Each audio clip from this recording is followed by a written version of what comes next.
Oh, that's not a good sign. No. But speaking about the Daniel Ek startup Neco Health, do you think that could have catched the back problem in any way, or was that something else?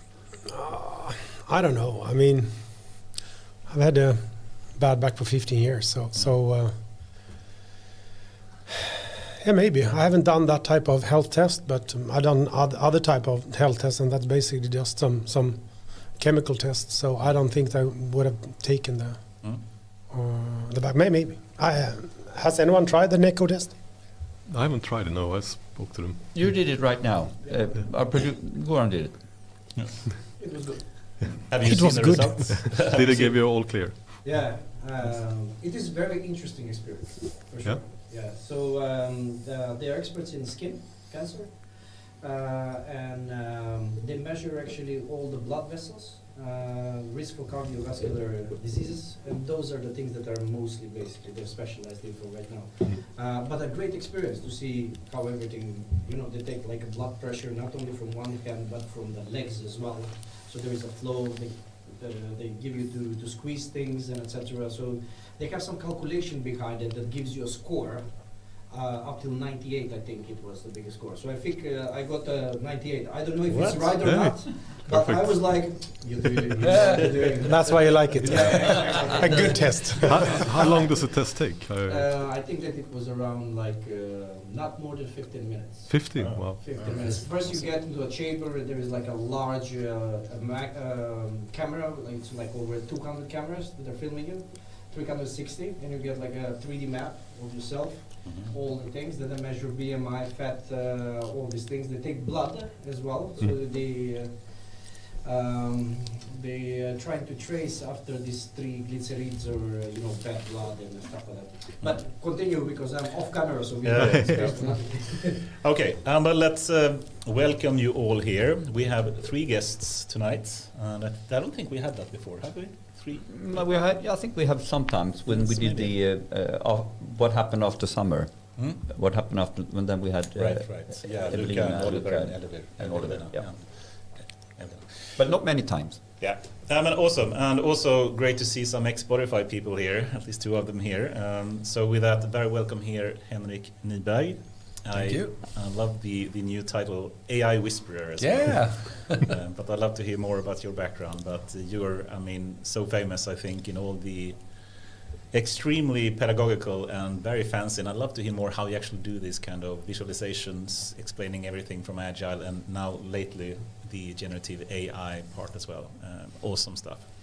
We also have Niklas Modig, right? Best-selling author and founder and CEO of Hups, which you all work at the company. So I'd love to hear more about your background as well. And thirdly, we have Mattias Altin, correct? Yeah. Also Agile coach, change agent, right? And CTPO, is that correct? CTPO and Chief Technology and Product Officer? C3PO, I prefer. C3PO, I think it's better. The more letters, the better. It's the general pattern. Right. Yeah. But you've been an engineering manager in different flavors in both Spotify and Volvo Cars. And background, I actually lived in London for 18 years. So I actually went to London in 1999 to study for a year and then met my wife. She's Spanish. Yeah. So we decided to stay in London for 1 year to figure it out, and that turned into 18.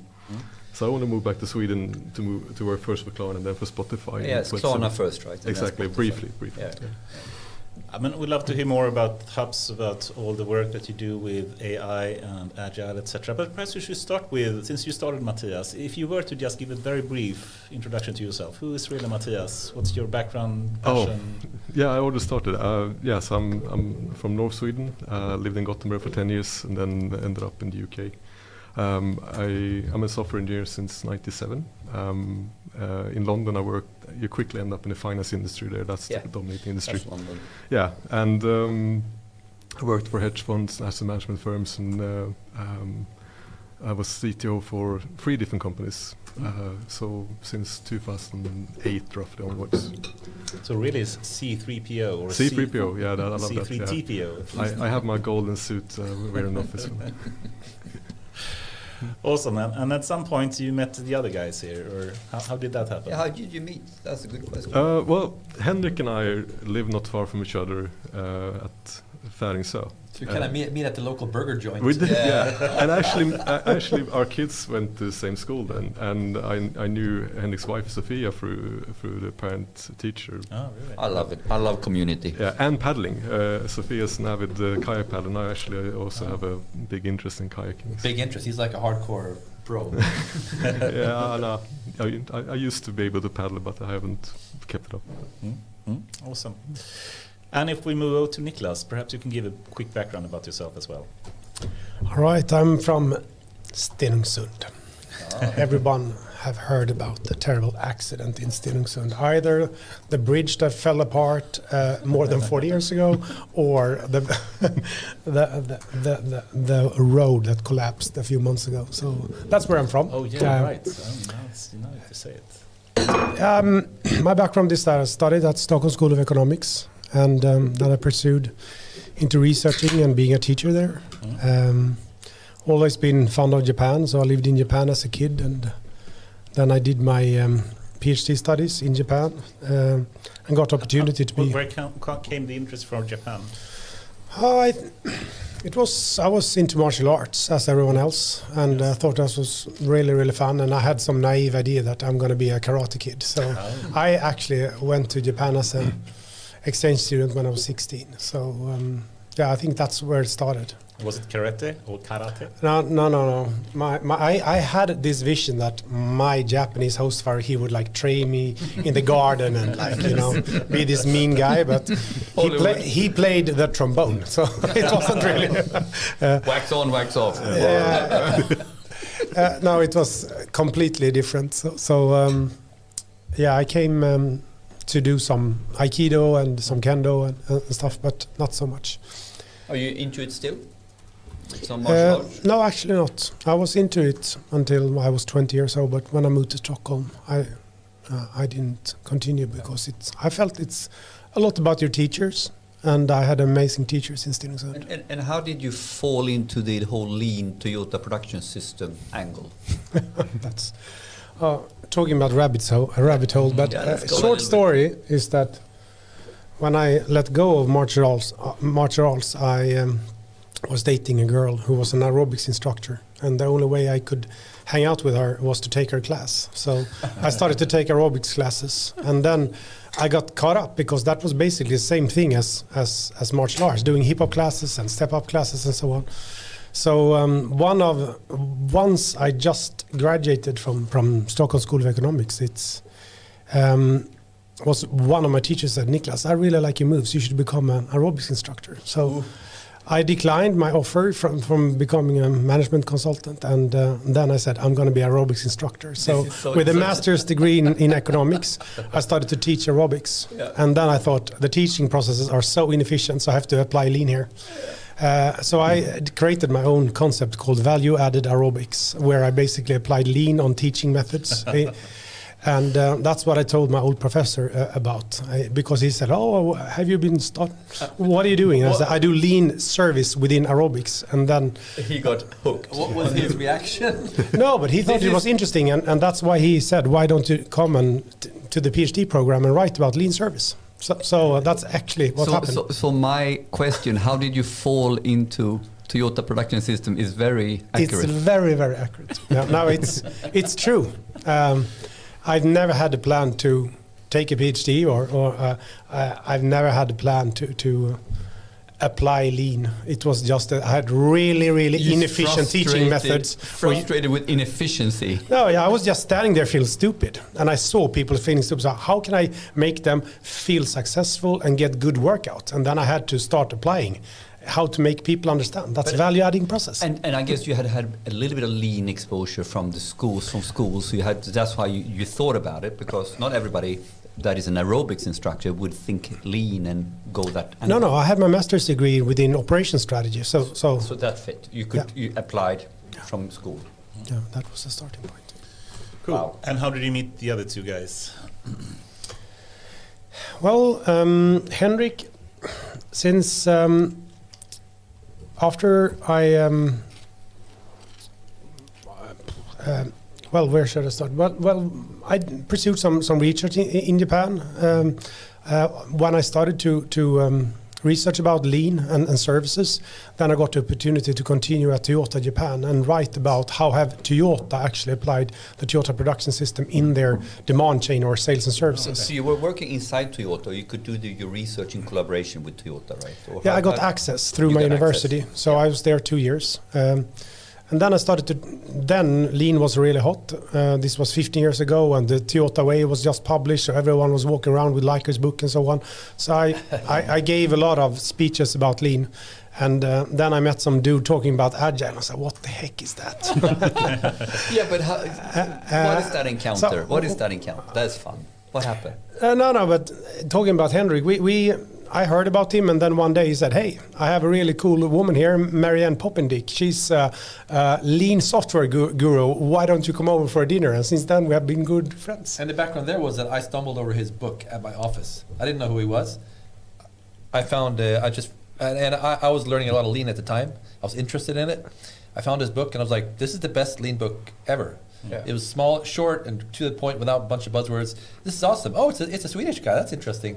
And I was collaborating with a lady named Mary Poppendick, who's very big in the lean world. And then she was coming to Sweden, and I'm like, I want to get these people together and just geek out on lean stuff. And that's how we started. But what's the title of the book, by the way? This is lean. This is lean. I add this to the list about topics to discuss and to know more about, what really, why should someone read this book? Read a book and write a book. This is a fascinating topic. I'm always jealous when I meet people who's published books. I like it. Yeah. But in the when was this, by the way, in sort of, we can go to you now, Henrik. Yes. So the background here, because now we're sort of getting into an intersect. Is that when you're at Spotify or at Lego, or what are you doing at the time when you guys meet or you read the book? I think I was at Spotify maybe at the time.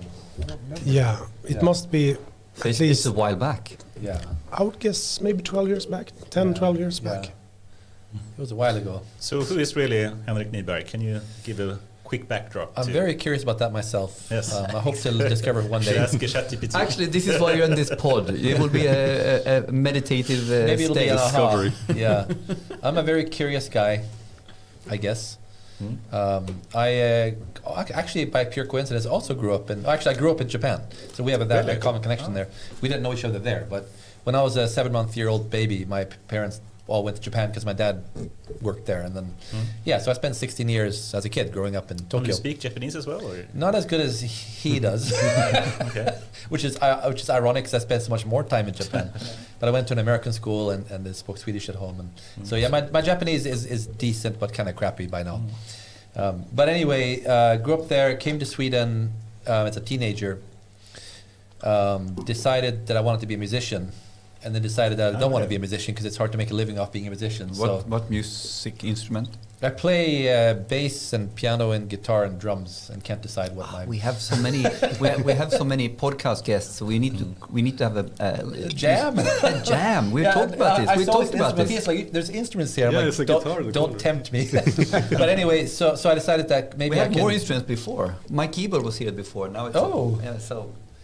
No, but anyway, so I decided that maybe I could play music just for fun and then have something else that will pay the bills. So that ended up being programming because I like programming and computers. So I studied at KTH in Stockholm and became a computer guy.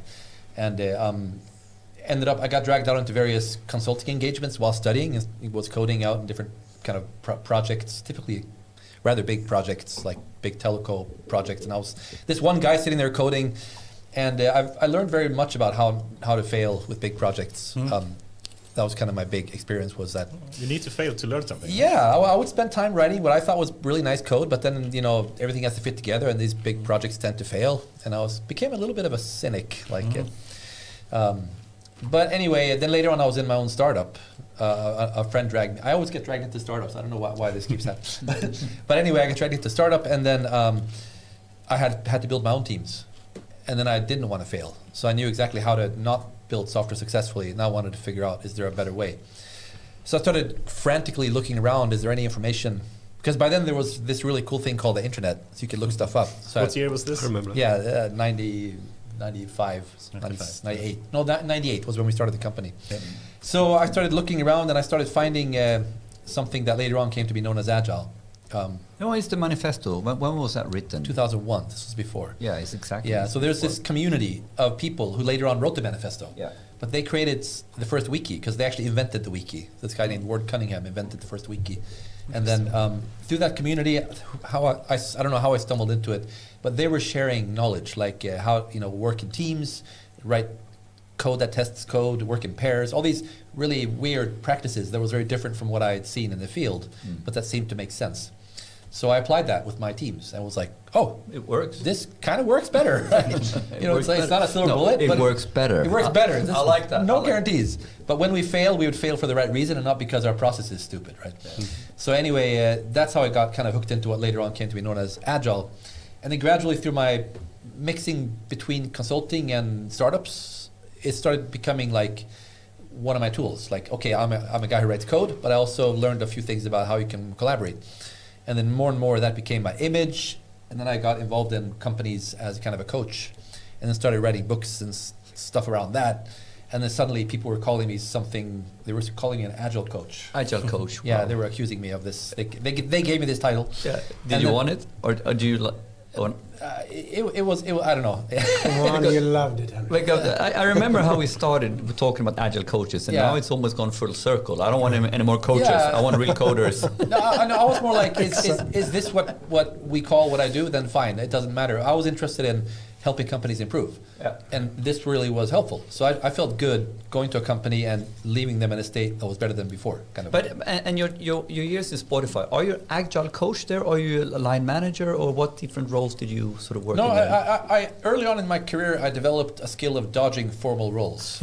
Yes, so I've been CTO 3 times and decided that I'm not a good line manager. I really prefer to be that guy on the side who throws in good ideas. Yeah. But not actually have. I need to learn from you because I realize this is more me. Yeah. Admin, no. Person, no. Yeah. So that's kind of So at Spotify, I was a consultant, but I was there for maybe 6 years or so, and a long time.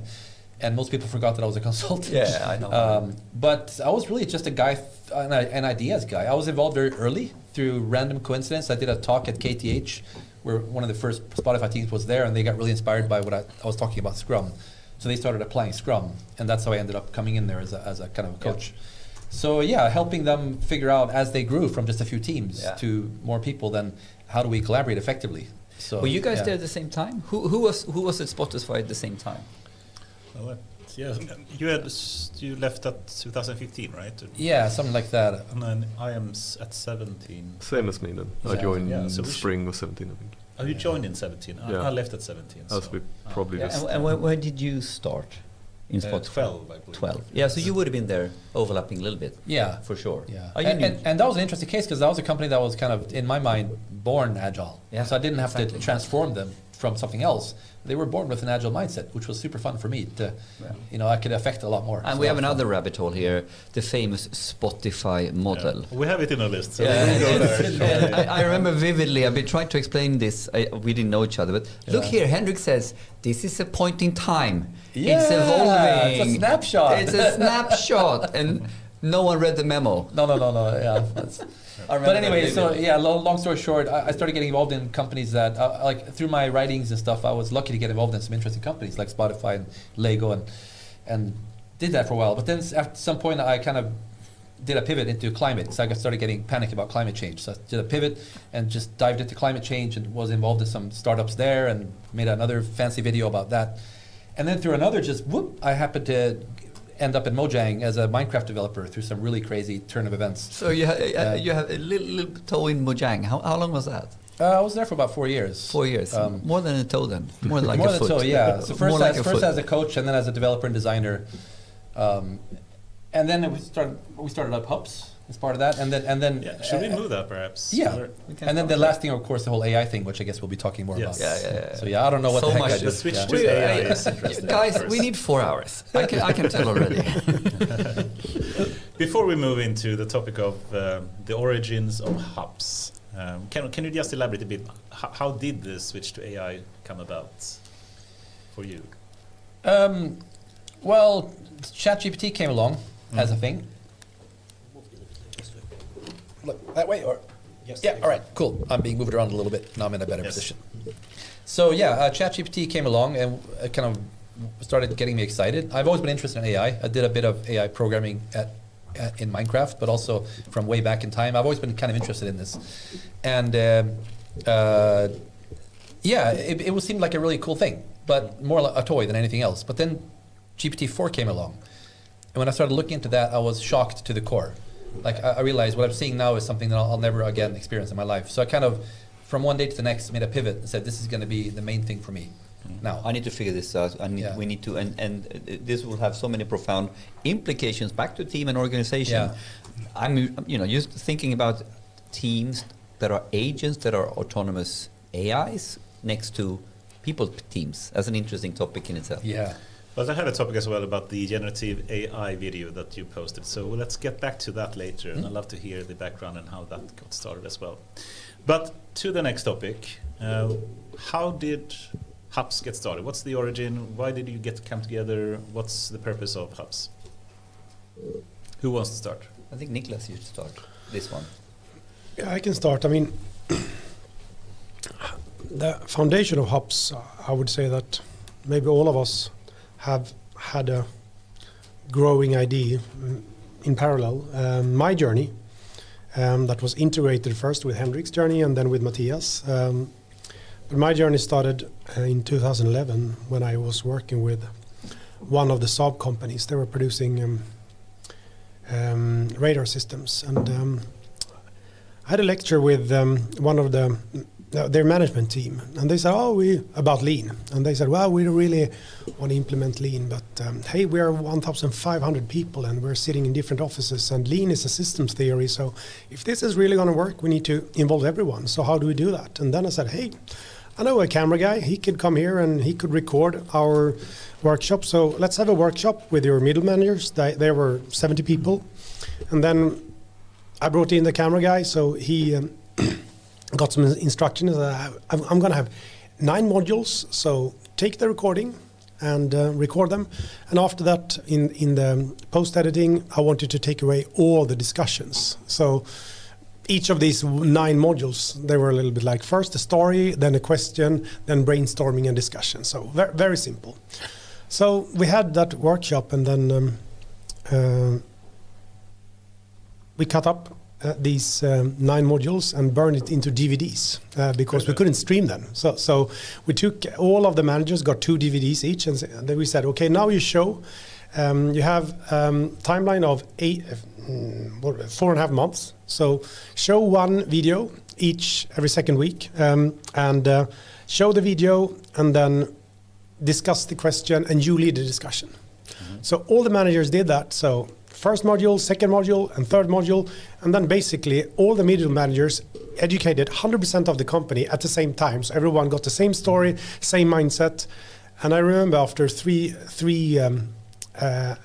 modules, the CEO called me, and a guy from Gothenburg, Anders, he's like, what the heck have you done, Modig? People are right crazy. So he said that we have registered 57 different improvement initiatives from the employees that wasn't asked by the manager. What has actually happened? They starting to break the silos. So he was very excited, but he said we weren't really ready for this. So. And then they did a tremendous transformation, much faster than anyone that I've seen. And I was like, hey, this is interesting. And the outcome there was like, okay, what did we do here? By coincidence, we made the managers to own the transformation. We made the managers into expert. You know, when I take Henrik's new AI video and I show it to my wife, I get the credit because but because I came with a video. Yeah, I know. And that's the fun part. Even if it's Henrik, I came with a video, and that's the phenomenon that I think is interesting. That all the managers, they came with a video. I'm going to show you, and they became the expert who come with the message. So we developed 70 really great managers into experts and coaches, and they felt that this is our transformation. This is owned. Internally, completely owned. And the engagement came from the managers, and all the employees were also educated exactly at the same time. So there are many very simple rules of thumb here that I think works together that makes a huge compounding effect on this. Huge. Yeah, involving everyone. But that led to you sort of thinking, okay, this is apparently not everybody's doing it like that. We should think about this. No, then I started to experiment, and then we developed, and then when it was possible to stream, then I had third-party LMS to spread videos and so on. So I was doing experiments for many years, and after some time I realized that if we actually do this generates a lot of IDs, and then an LMS is not enough, because we want to take that ID. LMS is a learning management system, right? Exactly, learning management system, so a simple e-learning system. So, but if you do that in a company and everyone talks about the same question, for instance, how do we decrease lead time? And you have 1,500 IDs how to decrease lead time.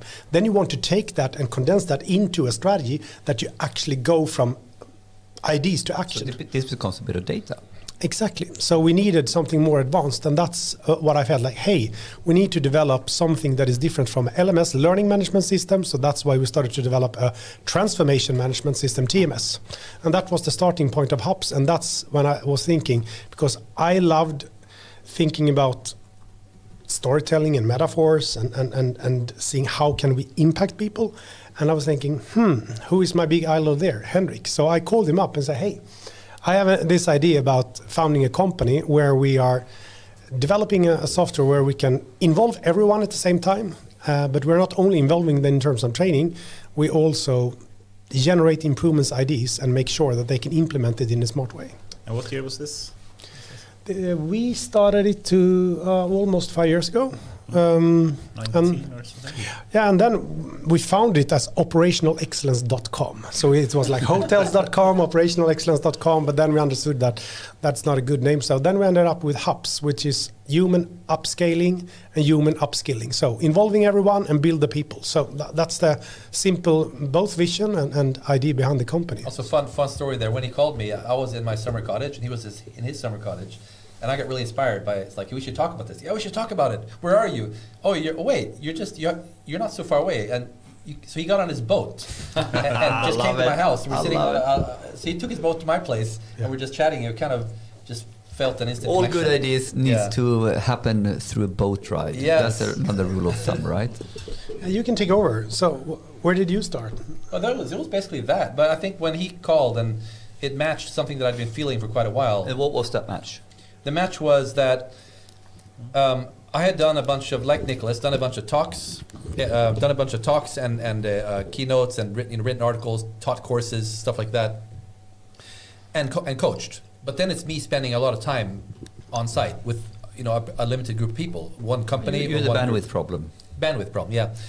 And if my impact is limited, sometimes I can make a big impact. Sometimes I spend a lot of time and make no impact. Right. So. But then I would put out a video, for example, the Spotify video as an example, right? And then the video goes crazy viral, and then we have hundreds of companies making big changes completely out of my control. And I'm like, something in the middle here. Yeah, like maybe I don't have to be standing on the forefront. Maybe we can scale this. And not just release a video in the wild and just hope for the best, because that doesn't always give the best results, but also not be the bottleneck guy. And I think what Niklas was talking about just resonated with we can get the best of both worlds, kind of. Interesting. So there is a ways of working, methodology, organization, ways to transform, but there is also a technology part to this in order to figure this out to it becomes productized and scaled. And I guess that's the angle where this guy come in, Mattias. Or how did you come up? Because you joined the guys a little bit later. Yeah, it's 6 months now, right? I got a call from an ex-colleague from Spotify, Jonas Saxesson. And he said, hey, Henrik Kniberg and Niklas Modig wants to have a chat with you. And they're doing a startup. And I was like, startup, no.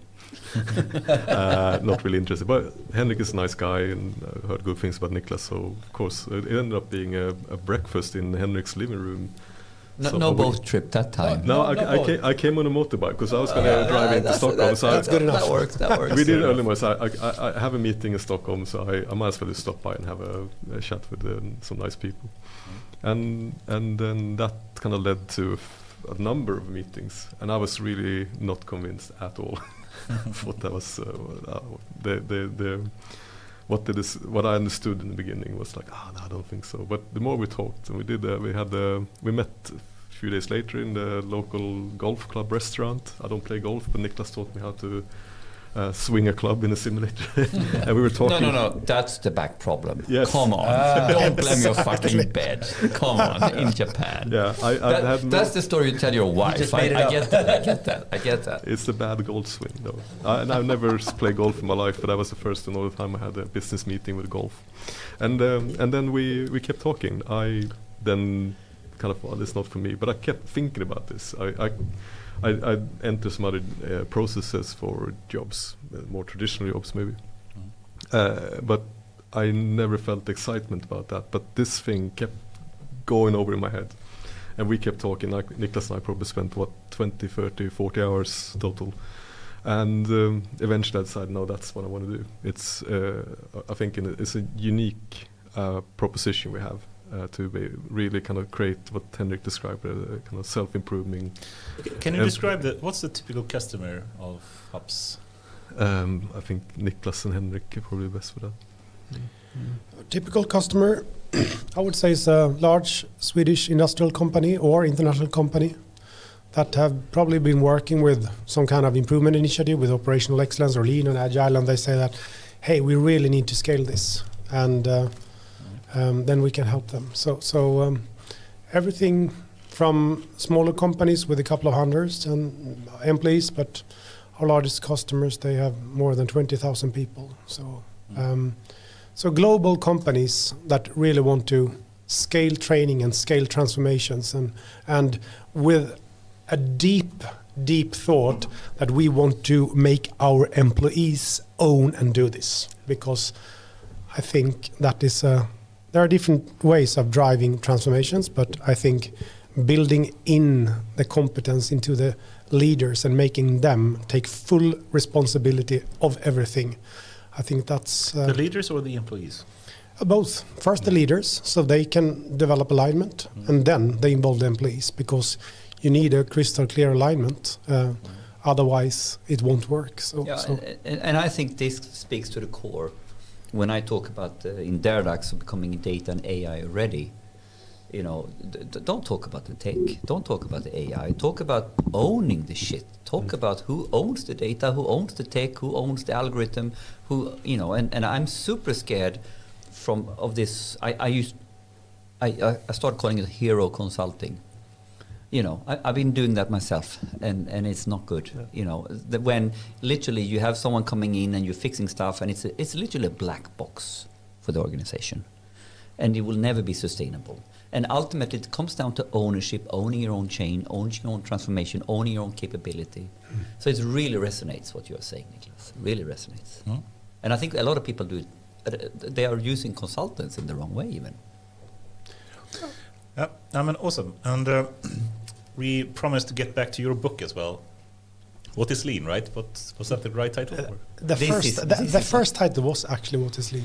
Yeah. Then we changed it into This is Lean. This is Lean. Yeah. Question and then answer. Yeah, good. Okay, please describe a bit, what's the, I guess, core messages of This is Lean?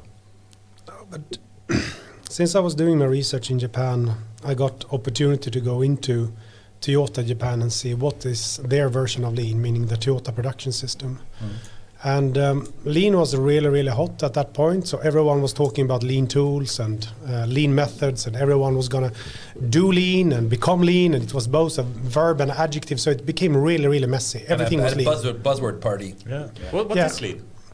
So, but when we came to Toyota, there were no buzzwords. They say, hey, it's about flow. It's about customer has a need, and the only thing we do is to fulfill that need in the best way as fast as possible, and we wait until we have the cash. That's the only principle that we're focusing on. Flow.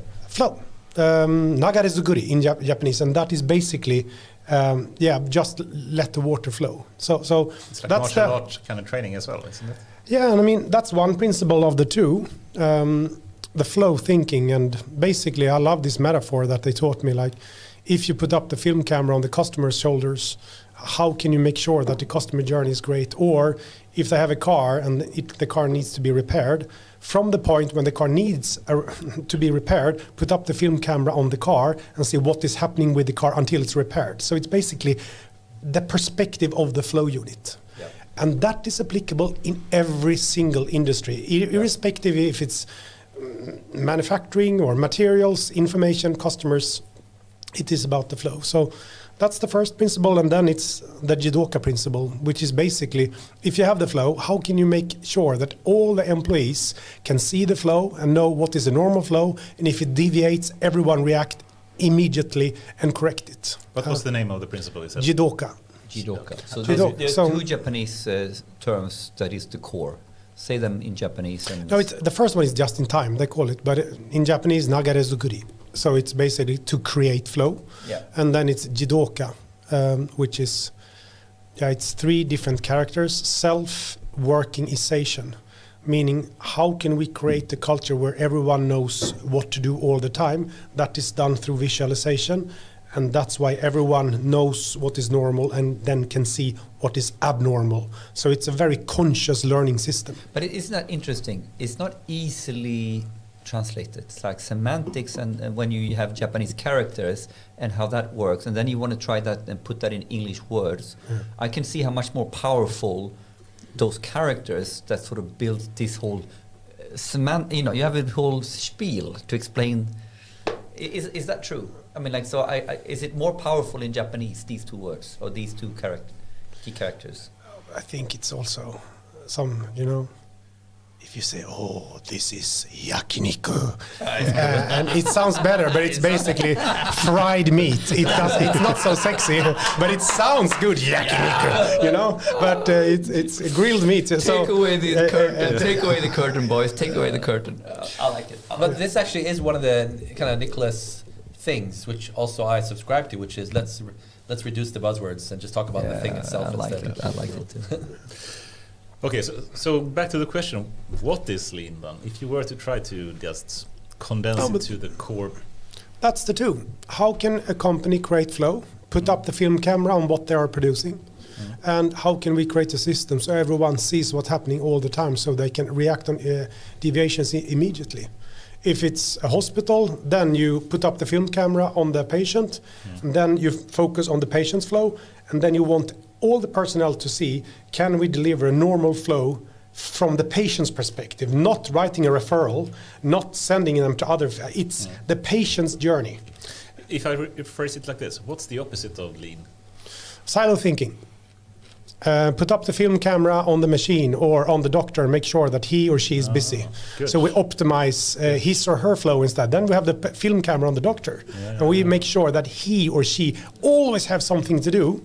That's opposite of lean. And so also, where do we put up the film common camera? model. It's a very common model, by the the way. most common model. I mean, that I think really nailed it really well, I think. The film camera metaphor is excellent. Who are you putting the film camera on when you're trying to optimize or try to keep people busy? Yeah, and that's, for me, that was the connection with Agile as well. Yeah. Oh, hey, we have a need for some kind of new functionality. But where do we put up the camera until the functionality is developed and used? And we have engagement there. Yeah. That's the flow. So it's the same thing. So instead of a physical gadget, it could be a sticky note on the wall representing a feature. Yeah. But the camera's on that feature. And we're optimizing for getting that moving from idea to production. That makes sense. Awesome. I'm eager to move to the Spotify model already. Should we go there perhaps, or is it too soon? Let's go we're there. exploring different topics now, and I mean, do we actually have a theme for this? We've been trying to do in 2024, this season and a little bit last season. Like, we need a good clickbait theme for our podcast. Now we have a very distinguished guest, so you're the clickbaits. That's okay. But if we flip it, what is the theme here? We are talking about hubs. We are talking about you coming from different angles here: agile, lean, engineering, and ultimately now we're moving into an AI world. we are pivoting. But what's the underlying interesting core topic here? I think it's about transformation, maybe.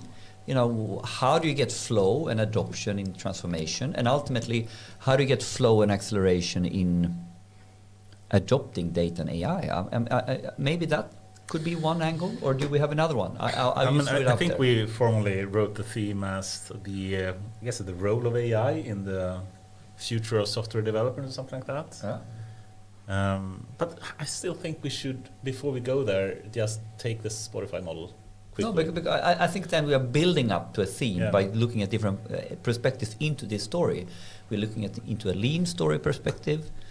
And now let's look about. The Spotify model became really, really popular, and not the least because of all your work, Henrik, as well, and the videos that I think is one of the most popular one when it comes to agile work as well. Perhaps you can elaborate a bit more. You know, what was the idea when you started to make that video, and just continue to describe really what is the Spotify model? So I was there in the early days, and I noticed this amazing culture, which was different from any place I'd ever seen. And I was kind of fascinated by it, and also many of the people around me just felt this is different. And as time passed, we grew very quickly, and it often became my role kind of informally to help onboard people who came in, especially when new coaches came in, because they're supposed to be kind of culture, help spread culture.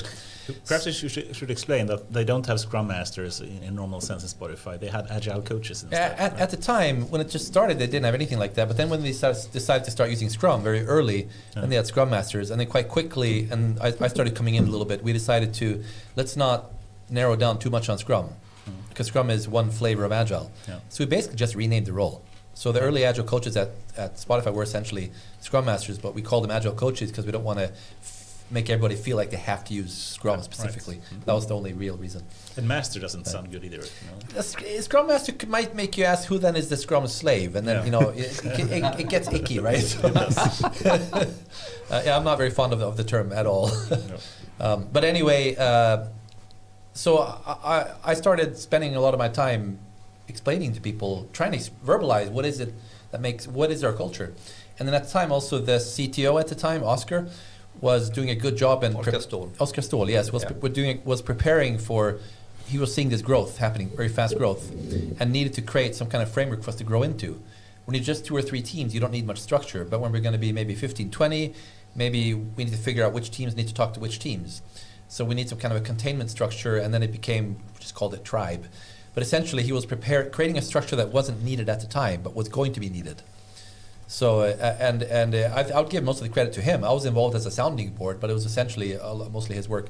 So Spotify model and Oscar Ståhl is closely linked. At least in my head. But of course, the Spotify model is more than that, but specifically the squads, tribes, chapters, guilds. So that terminology. Yeah, mostly. But there was more to the culture. So I would say there's no one person. It was a number of people that together made this cake. But I became often the guy who visualized the cake, because culture is often invisible. Right? Culture, I like to think of culture as stuff people do without knowing why they do it. And I became the guy who tried to make it visible. And then at some point, I think it was Oscar actually who suggested that, Henrik, instead of spending a lot of your time running around doing the same presentation, why not just make a video out of it? So I was like, good idea. So I made a video about it, and mainly for internal use, but we also figured we could put this out publicly, because Spotify has learned a lot from other companies. We stole a lot of ideas, so it wasn't really original to Spotify. But so it was like, maybe we can give back a little bit by sharing what we've been doing. And so we put it out there, and that was pretty much it. There was no plan. We didn't intend to make a model or anything, but it became incredibly viral, and then actually became a good recruitment tool initially. But it was there was no plan. We were not planning to make a model. And the whole model also, people were inspired by, this is where I would love to work, So that's how that became a recruitment tool, I guess. Yeah, I guess it's 2 things. One, it became a recruitment tool for Spotify, but most importantly, it inspired many, many other companies to change. Yeah. And my theory about that is, I think a lot of companies wanted to change. They were in a position where they were not happy with the current situation. And I think this one case study became the concrete example of like, it's possible to work in a different way. Yeah. So whether or not they do the same as we did, they got inspired by, hey, there are other ways of working. We don't have to follow the standard approach. But this also highlights how important, but also hard it is to communicate and visualize and put the finger on something. Because sometimes we have an idea and we could kind of do it, but it's tacit knowledge. Yeah. It's not real knowledge, explicit. It's not done in a way that is sort of approachable, and I think that's a huge thing you succeeded with that simple video. Well, it's a bit of a blessing and a curse. I think of it. I like to compare with Lean, that when Lean became a thing, then everyone started copying Toyota. Yeah. But the important thing wasn't the practices; it's the principles behind. Yeah. And the same thing there. People looked at the Spotify videos, and I had a lot of examples of specific things we did. What I think was interesting was the underlying principles and values. But it's always easier to copy practices. Yes. So a lot of people just be like, "Hey, we'll just do exactly what they're doing," and which without parroting the practice, without subscribing to the principles. Yeah, which is similar to a lot of companies that kind of do lean cargo culting. They apply the practices, but the culture itself isn't really there. They're still putting the camera on the doctor kind of thing. What is the name of the video? You have made a lot of them. So which one? That was called Spotify Engineering Culture. Yes. And a really important thing to emphasize is that was a snapshot in time. So it's not intended to represent Spotify today or anything else. It was really just, here's how we worked at the time. Was it how it worked, or was it how we wanted it to work? That's actually an interesting question. When I made the video, I was paranoid about that because I really wanted to make sure that this is something people can feel is correct. Yeah. But Spotify was also very ambitious. They're always wanting to improve. Yes. So I finally ended up making a video that was a bit of both. It's a bit of how we work and a bit of how we want to work. Yes. And when I tested the content, when I talked to teams to check, is this accurate? What I typically got from any given person or leader, they would say, hey, Henrik, 70% here is spot on. This is exactly our culture and how we work. 20% is like, maybe, sort of, and 10% is bullshit. Nowhere near. But the funny thing is, different teams had different 10%. Yeah. So on average, my conclusion was, this is a good representation of how we work and kind of how we want to work, but not 100%. Yeah. But of course, as time passed, Spotify kept evolving, and this is the really important part, that the magic of Spotify, in my experience, was not that exact way of working. It was this culture of continuous improvement that was really baked in. Yeah. So they continued experimenting. and Mattias was there, more than me. So you could probably talk more about that. What do you think? Was it how it worked or how we wanted it to work? No, I actually, going back to the first time I met Henrik, I was really nervous and thought that this might get awkward because I didn't know him then and how great it is. But 3 months into my tenure at Spotify, I was tribe lead for a tribe there. And there had been a lot of commotion around the tribe for 2 years. I wrote a white paper explaining why I think my tribe or our tribe should try something else, not try the Spotify model. And it was based on data and interviews and so on. So we actually went back to having more focus on leaders that were present. So an engineering leader that actually have organizational health, technical health, delivery and execution as accountabilities, being present with the team. And we also went from product owner to product manager in the squad. So the squad had a product manager instead of a product owner? Product manager, instead of product owner. And what does that mean, that difference in semantics? I will pass that to Henrik. I'll pass it right back. That's the change you made. So more maybe being a master of ceremony and standing every stand-up, trying to feed the team with tickets to do's and be more of a strategic thinker looking ahead.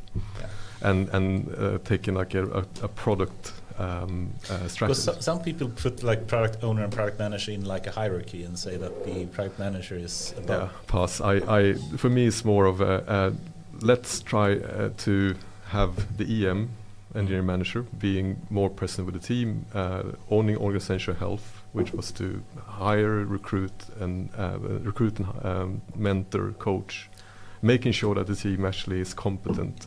And then the second one, technical health, actually you should know a thing or two about what you do and be able to, then you can be a good mentor, but also be able to figure out what are we building, when should we take on technical debt, when should we pay it off.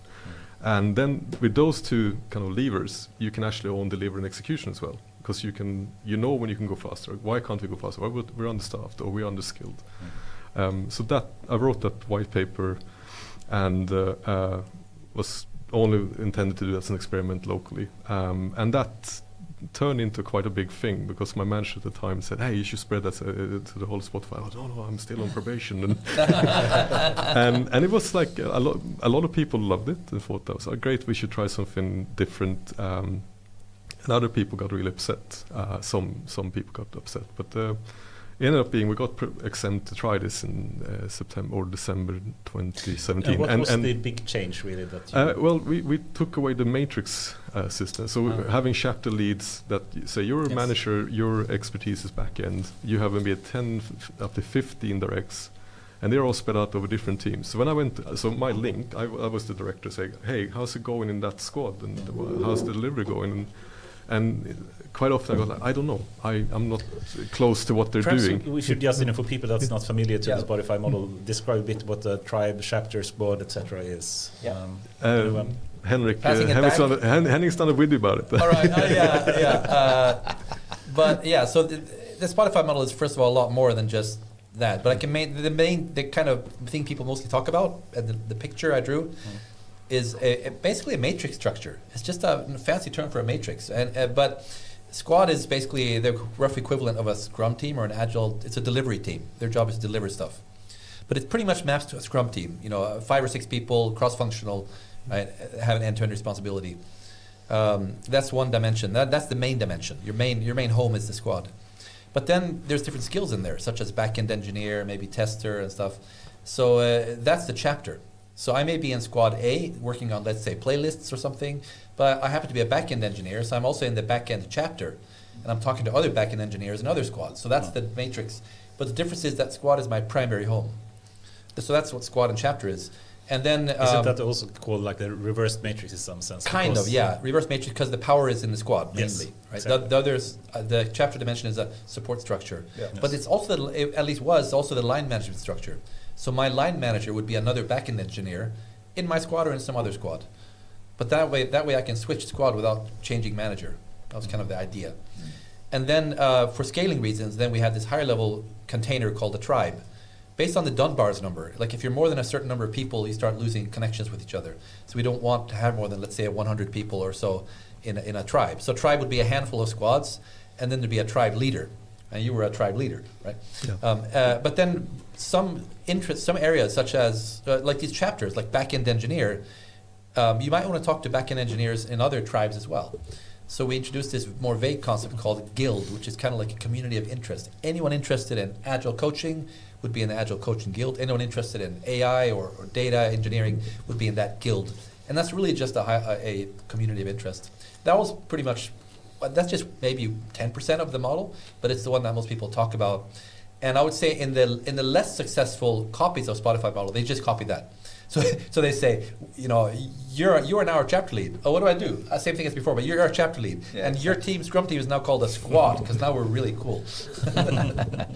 No damage done really. Things don't get worse than before, but they also don't get a whole lot better. I think the observation was that we didn't get high-performing teams because if you move people around like that, you with Bruce Tuckman and Susan Whelan's theories, so that was the kind of observation. No high-performing teams. And we also had data on chapter leads were leaving rapidly. No one wanted to internally step up and be a chapter lead because they felt that was a dead end for their career. So the data we had then was in the whole of Stockholm at the time. I think it was we hired exclusively outside. It was only 2 individual contributors that went over to be a leader. But at the same time, I think 4 or 5 had gone back to IC. So we had this like all leaders are coming up from outside. And the thing that made me think about this was like, what's going on? Because I'm walking around all these super talented people. I'm average. Why did it take 2 years to hire someone full-time for this job? I couldn't figure it out. And I think it was like in 4 years, 1 or 2 people had actually gone from chapter lead to tribe lead. And that was the sign for me that like we have not got a system where only my limited view where we're actually growing the next generation of leaders. That it should, in my words, should be a continuous flow of that. I remember also that the chapter leads, that were managing people in the squads, that they really didn't have an insight either how the squads were doing. It was hard. How can you? Is if you have 15 directs, you have one-on-ones 15 hours, and you're going to hire and do all that, and then at the same time you're going to understand what's going on in 15 different, but all in your narrow. I do mobile, you do back. And also have time to code. It's in superhuman task. So we switched to engineering managers instead. But we had Anders Nyman here. Andreas Nyman. Anders Nyman, head of search. Engineering manager of search. This is now in the 2020s, but clearly product manager, engineering manager style for one domain. So now we're going. So I've been going nerdy down into the domain-driven design approaches and agent-based approaches with very, very clear ideas. So this is the stuff we're talking about now. And then you can take it into data mesh and technology and all that. But hardcore domain and thinking carefully about, how teams serve other teams. So we should have a. Let's continue speaking about the Spotify model first before. Rabbit hole. I'm the rabbit hole guy, by the way. Yes, I love to talk. Well, actually, I have one thing that I want to add. Since you mentioned in the beginning you were a bit nervous to meet me, and I suspect it was because you're like, but we didn't exactly follow the model. Maybe Henrik will be disappointed. I wrote that paper, right, and it was shared. I was asked to share it against my will, and then, as I said, some people I really respected and looked up to got upset about it.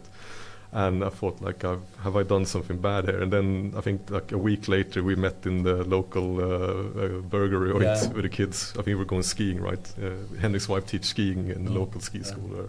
And so I was like, oh shit, should I tell him? I kind of maybe gets really offended. So I said, hey, I'm really sorry. I changed it. Yeah, no, I didn't change it. I just said, we're going to run an experiment. And we said, we're going to measure NPS. We had the lowest ENPS score in that part of Spotify. And then we need to, I think, explain NPS, so Net Promoter Score, right? Yes, Employee Net Promoter Score. How likely? And we had a really low score. But when he said that, I was just cheering. I'm like, that is the Spotify model. Right? That's what it is, right? The relief when you were like, oh, that's cool. That's perfect. That's the way it should be. Like, and in fact, if you had told me we're still working the exact same way as you wrote in your video X years ago, then I'd be disappointed and worried. Yeah. So that's interesting. And that was only my observation at that time. But what did happen actually, we did do this change, and it was like changing the role descriptions or trying to. We never got to really formalized. A big nervousness was around, am I technical enough to be an engineer manager? That was a constant question. And it also was a lot of maybe unfair agony against Agile coaches. But what is really the difference, you mean, between a chapter lead and engineering manager? It really depends on individuals. I think there's most of the chapter leads were excellent, and it's more like, why did those people who had been an engineer who wanted to become a leader and took the chapter lead role want to leave and were really unhappy? It was basically what they said. I'm just a glorified people manager now. Yes. I worked 10, 15 years to become a really strong engineer, and I haven't touched code or looked at any delivery for 2 years now. I don't like this. So, but as I said, I observed a very, very small part, 12 of the, I think it was 12 tribes at the time. Yeah. So I can't answer for the rest. And I heard many people say that it worked perfectly, so I believe that's it. But do you guys have the view, the Spotify model was a snapshot in time, and that was made when? 15? 2014, I think? 14, 15. I think it was 2014. And then when you left Spotify, if you would sort of summarize, because now we have grown, now we have maybe even more engineers in America than in Stockholm, right? So how big, what was the trend in terms of organization in Spotify at the point when you left? So what happened was that we were the first tribe, I think, to do this formally, and we got exemption, okay, you can to call it engineer manager. That was 17, right? Late 17, yeah. It was in September I wrote this paper. We had an offsite in Stockholm with the tribe. But then we started doing this in 2019, and I was in a conference, an Agile and Leadership conference in New York in September 18, and then there was a big uproar, because then all of a sudden I think most of the tribes had done this change, and there was a lot of really scared people, like chapter leads who didn't think they were technical enough, and there was Agile coaches that were like, what am I going to do now? So I think it was a two-brush kind of swing away from that. The transition to one thinking to another was. I think it was like maybe an overreaction. I said we did it very gradually. So how am I going to make the change? Well, you hopefully as an engineer, like you will not notice the change. We will do this very gracefully. But what you're going to notice actually, your manager, when you sit in your one-on-one, she will actually be able to give you valid feedback because she was there at the time when you discussed an architectural decision. That will be maybe your more than you might be used to, because your manager sadly is not present when he has 15 or employees. So you've been really good at describing the problems, I think, with the Spotify model. It is also clear that Tyson Singer, who was my manager at the time, he wrote another document to help me with this, to explain that we need to have flexibility. My tribe at that time was a platform tribe. We had a fixed goal. We had long term. We weren't supposed to super size the tribe because we were going into IPO and we kept our costs stable. Other tribes that work more on the forefront of developing consumer products, they might need this model because to be flexible. So it worked for our area, we think, okay, but I wouldn't say that would automatically mean it's right for everyone. But I think that, Henrik, I remember when I watched the video, you were quite clear, and this is lost in the memo, that you need to carefully understand the context and you need to move the context. These are principles, these are ideas. These are the principle and ideas are more important than the practices. They're principles and examples of how they were applied at this time at this company. Yeah, exactly. But I can add one thing though about the being dissatisfied. Like there's like a general pattern I've noticed, which is interesting. At Spotify, when we released that video, people outside were like, "Oh, this is a new religion." Yeah, exactly. Yes. This is Nirvana. Exactly. But internally at Spotify, people were always just like complaining because not about the model. They didn't notice that. So most people didn't even notice the raw. They're just focusing on delivering stuff, right? Yeah. But always dissatisfied with the status quo, and that's what made them succeed. And I saw the same thing at Lego. Yeah. I worked at Lego, a super successful company, always dissatisfied.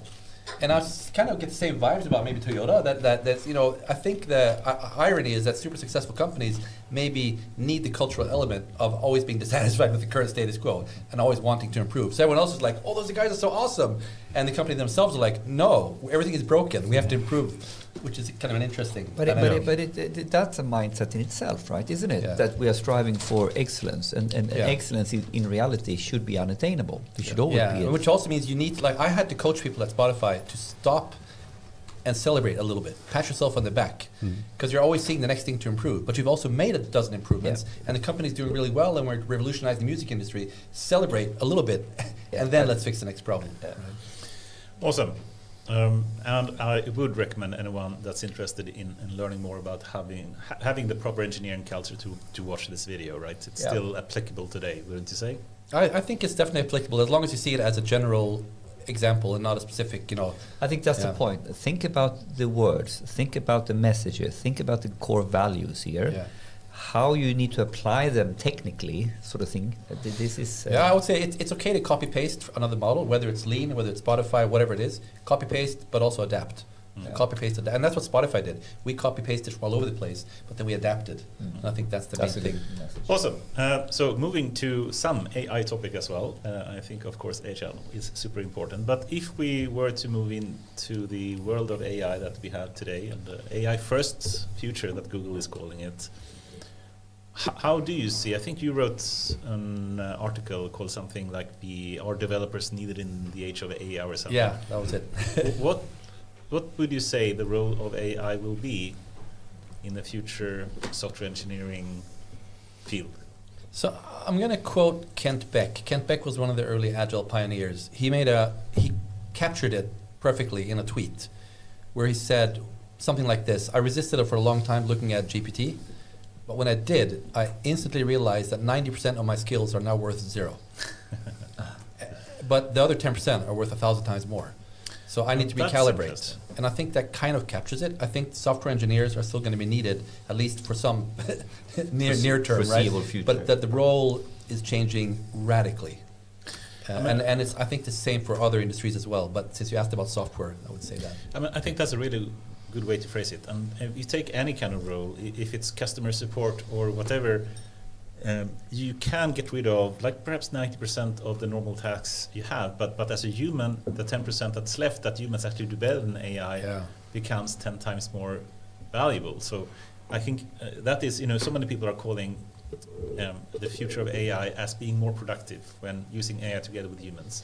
And I think that's a good example of saying you can focus on the 10% of the past, and that together with AI will be 10 or 1,000 or and also focus more on the things you didn't have time to do that you really wish you had time to do. Now you have time to do them. That's nice. Well, so another way of putting it that I think someone said, like, what happens when we get more and more powerful tools, if it's AI or anything else? We are allowed as a human species, as in our roles, to work on bigger problems. So one way of looking at your role or what you're doing is actually you need to move from the nitty-gritty type problem, because that's what you give to the AI, but you need to work on the real problem. Yeah. And now this is the 5-10% to figure out what is the real problem. Yep. What is the real question to ask? The AI is not smarter than the question you ask them or the task you give them. Yeah. And this now becomes a high value, commodity of humans. I think a good comparison is in the past, in the not too distant past, programmers would spend a large part of their times on memory management. Yeah. Just figuring out where do I put this piece of memory and what part of the, just that, and that was a big thing. And then garbage collection came along in coding, and now that's just automatic. That part of their work just completely disappeared, and nobody misses it, right? Because now we get to focus on what problem do I want to solve, rather than where does this byte of memory get put. So I think this is kind of a continuation of that. So is it like a level of abstraction that basically keeps increasing in some sense? I think so. So you basically are telling, some people are even saying, I use AI all the time, or ChatGPT and Gemini and so forth for programming purposes, and as soon as I hit some kind of problem, I don't do a Google search for it, or I don't go to Stack Overflow anymore. I simply ask Gemini for the proper answer, and it usually fixes it, which is super powerful, of course. Can I take the question? I can lead us into the question, because I want to take the next topic, because now we've had a conversation that is essentially the core theme of the conversation has been organization. It has lean, and what that is all about is agile. It is how you changed. So giving the understanding that we need to focus on the 10% rather than the 100% sort of thing, that's where the human impact is in the 10% of what we're doing today, but that 10% is 1,000 times more important. Where does this leave us on how to organize in these topics? Where does this leave us in how to think about teams and how to think about that? And we can. Does it change anything? We have AI, we have data scientists under the AI manager. Yep. We have different disciplines. Is there any change?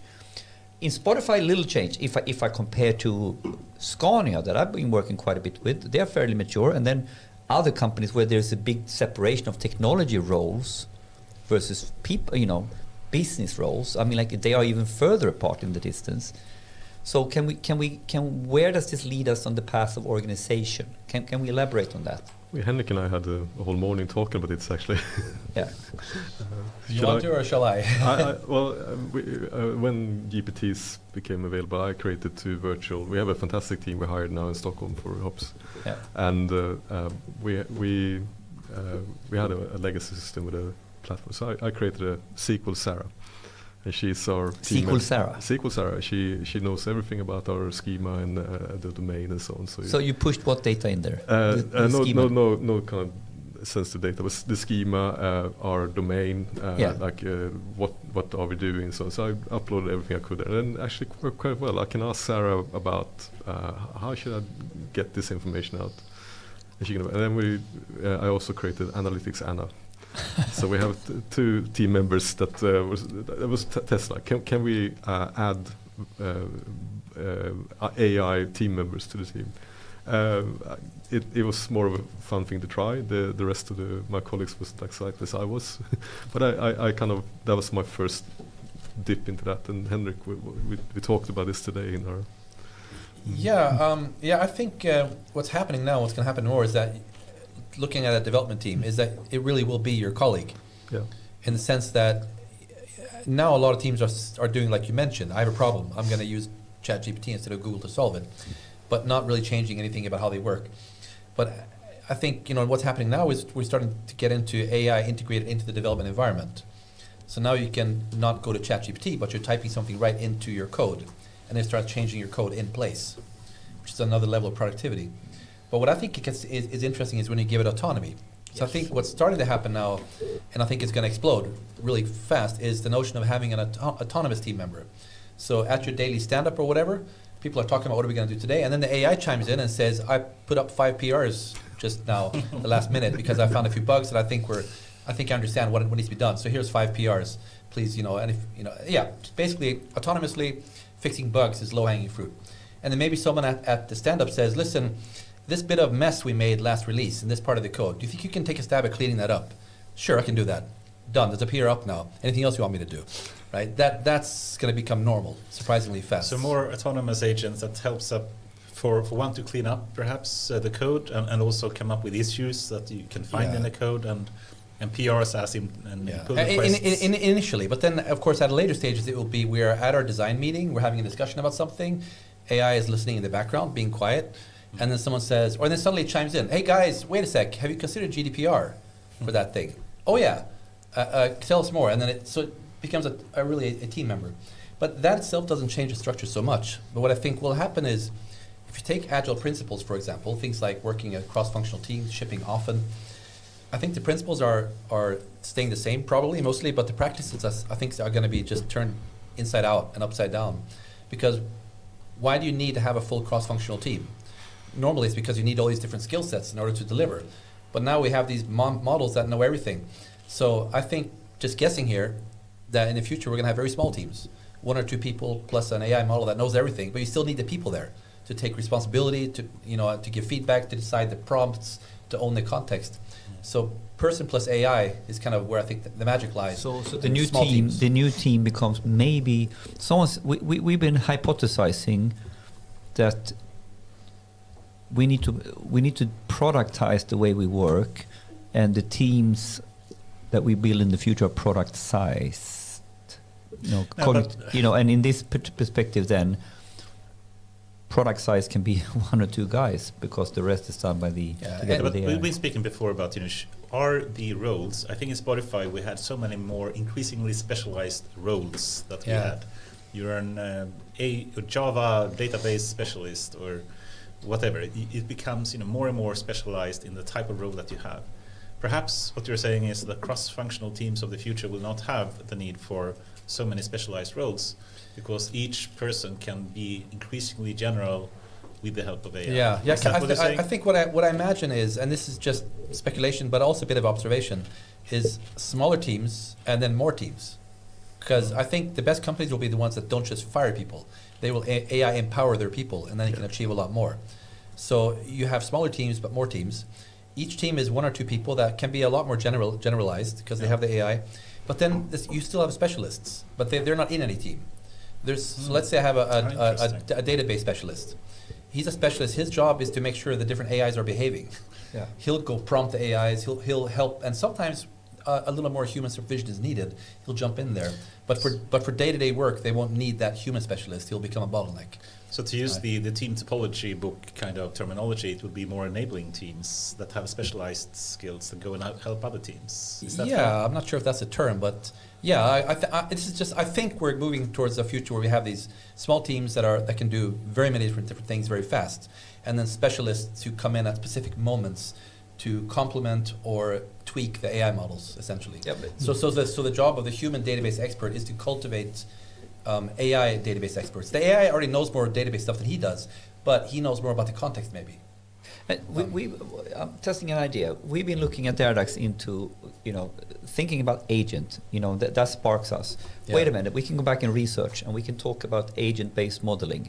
And it's a huge field of research around agent-based modeling and understanding agency. And ultimately, hypothesis is that you can understand an enterprise as agents, as different, like you can have you can model an enterprise, an organization as agents in relations to each other. Now, the benefit by going down that route is that now you can start thinking about, who is the booster and who is the reacher, who is helping someone else to do their job, And in this sense, you get to a slightly different understanding for how we want to organize, which is much more sort of ecosystem, I mean, agent-based, cybernetics. It's like we're looking at complex system theory kind of stuff that is sort of fueling ideas that basically, well, if we look at the organization in this way, I can actually put an agent artificially here, but then I need to have these other agents, human, here. What do you think about that whole, to start exploring, I think to raise the abstraction level a little bit, I gave some examples of what I think is going to happen, but this is really just guessing. But one thing I am pretty sure of, though, is that things are going to change a lot. So I think the mindset people need to have in the companies is all the knowledge we have about how to organize human work is based on based on assumptions. And we need to question all of them. The assumption, the heuristics, the rules behind. Why do we have departments? Why do we have managers? Yes. Why do we have companies? Why do we have teams? Everything needs to be revisited. Actually, this is what you took my topic up one abstraction level, that the rule of thumb for how to organize, that's what we need to question. Yeah, and just go, and some things may still apply, some things change. And that just means that as a leader, you just need to kind of take a step back and be willing to challenge things a lot more than in the past. Yes. And that's going to cause organizational change. You'll need to find a suitable pace, not change too fast, but it is going to change, and you got to kind of be ready for it. And whether it's going to change in the direction I said or some completely different direction, I have no idea. But I think the underlying truth, the profound truth you said here, there are heuristics, there are rules of thumb that we have learned in university, or that we have, learned by experience in our companies that needs to kind of be questioned. Like we have models how we think. All models are wrong, some are useful, is George Box's statement. And now we need to really question which one are now useful still, and which one is radically anti-patterns. Yeah, because humans are still humans. We're the same, so some things are going to stay the same, but some things are going to be very different. So that's just... Perhaps it's time to just move to another topic as well, perhaps connected to this. And let's go. Because Hups.com, I think, has as one of the core themes of self-improving organizations. Yes. I guess it's related a bit to this, how you organize actual companies as well. So can you just elaborate what you mean? What are really self-improving organizations? Well, first of all, it's about improving, and I think if you elaborate a little bit on that first, and going back to the Agile discussion here, why I'm thinking a lot about how to use, or AI discussion, how to use AI. I mean, if we go back, since I was in academia for 15 years, we are drilled about defining what is a good theory. And one of the best theories of all time is survival of the fittest. And survival, that was what Darwin wanted to explain. And he explained it with the animal that is fit. And from a theory perspective, we talk about, we have a dependent variable, that's what we want to explain. And we have independent, that's basically what do we do in order to manipulate that one. So fitness, the most fit animal was the one who survived. Or the fit enough animal. Exactly. So going back to lean here, and this is a little bit longer story to come to your answer, but I think one of the problems with lean was that they focused too much on being fit.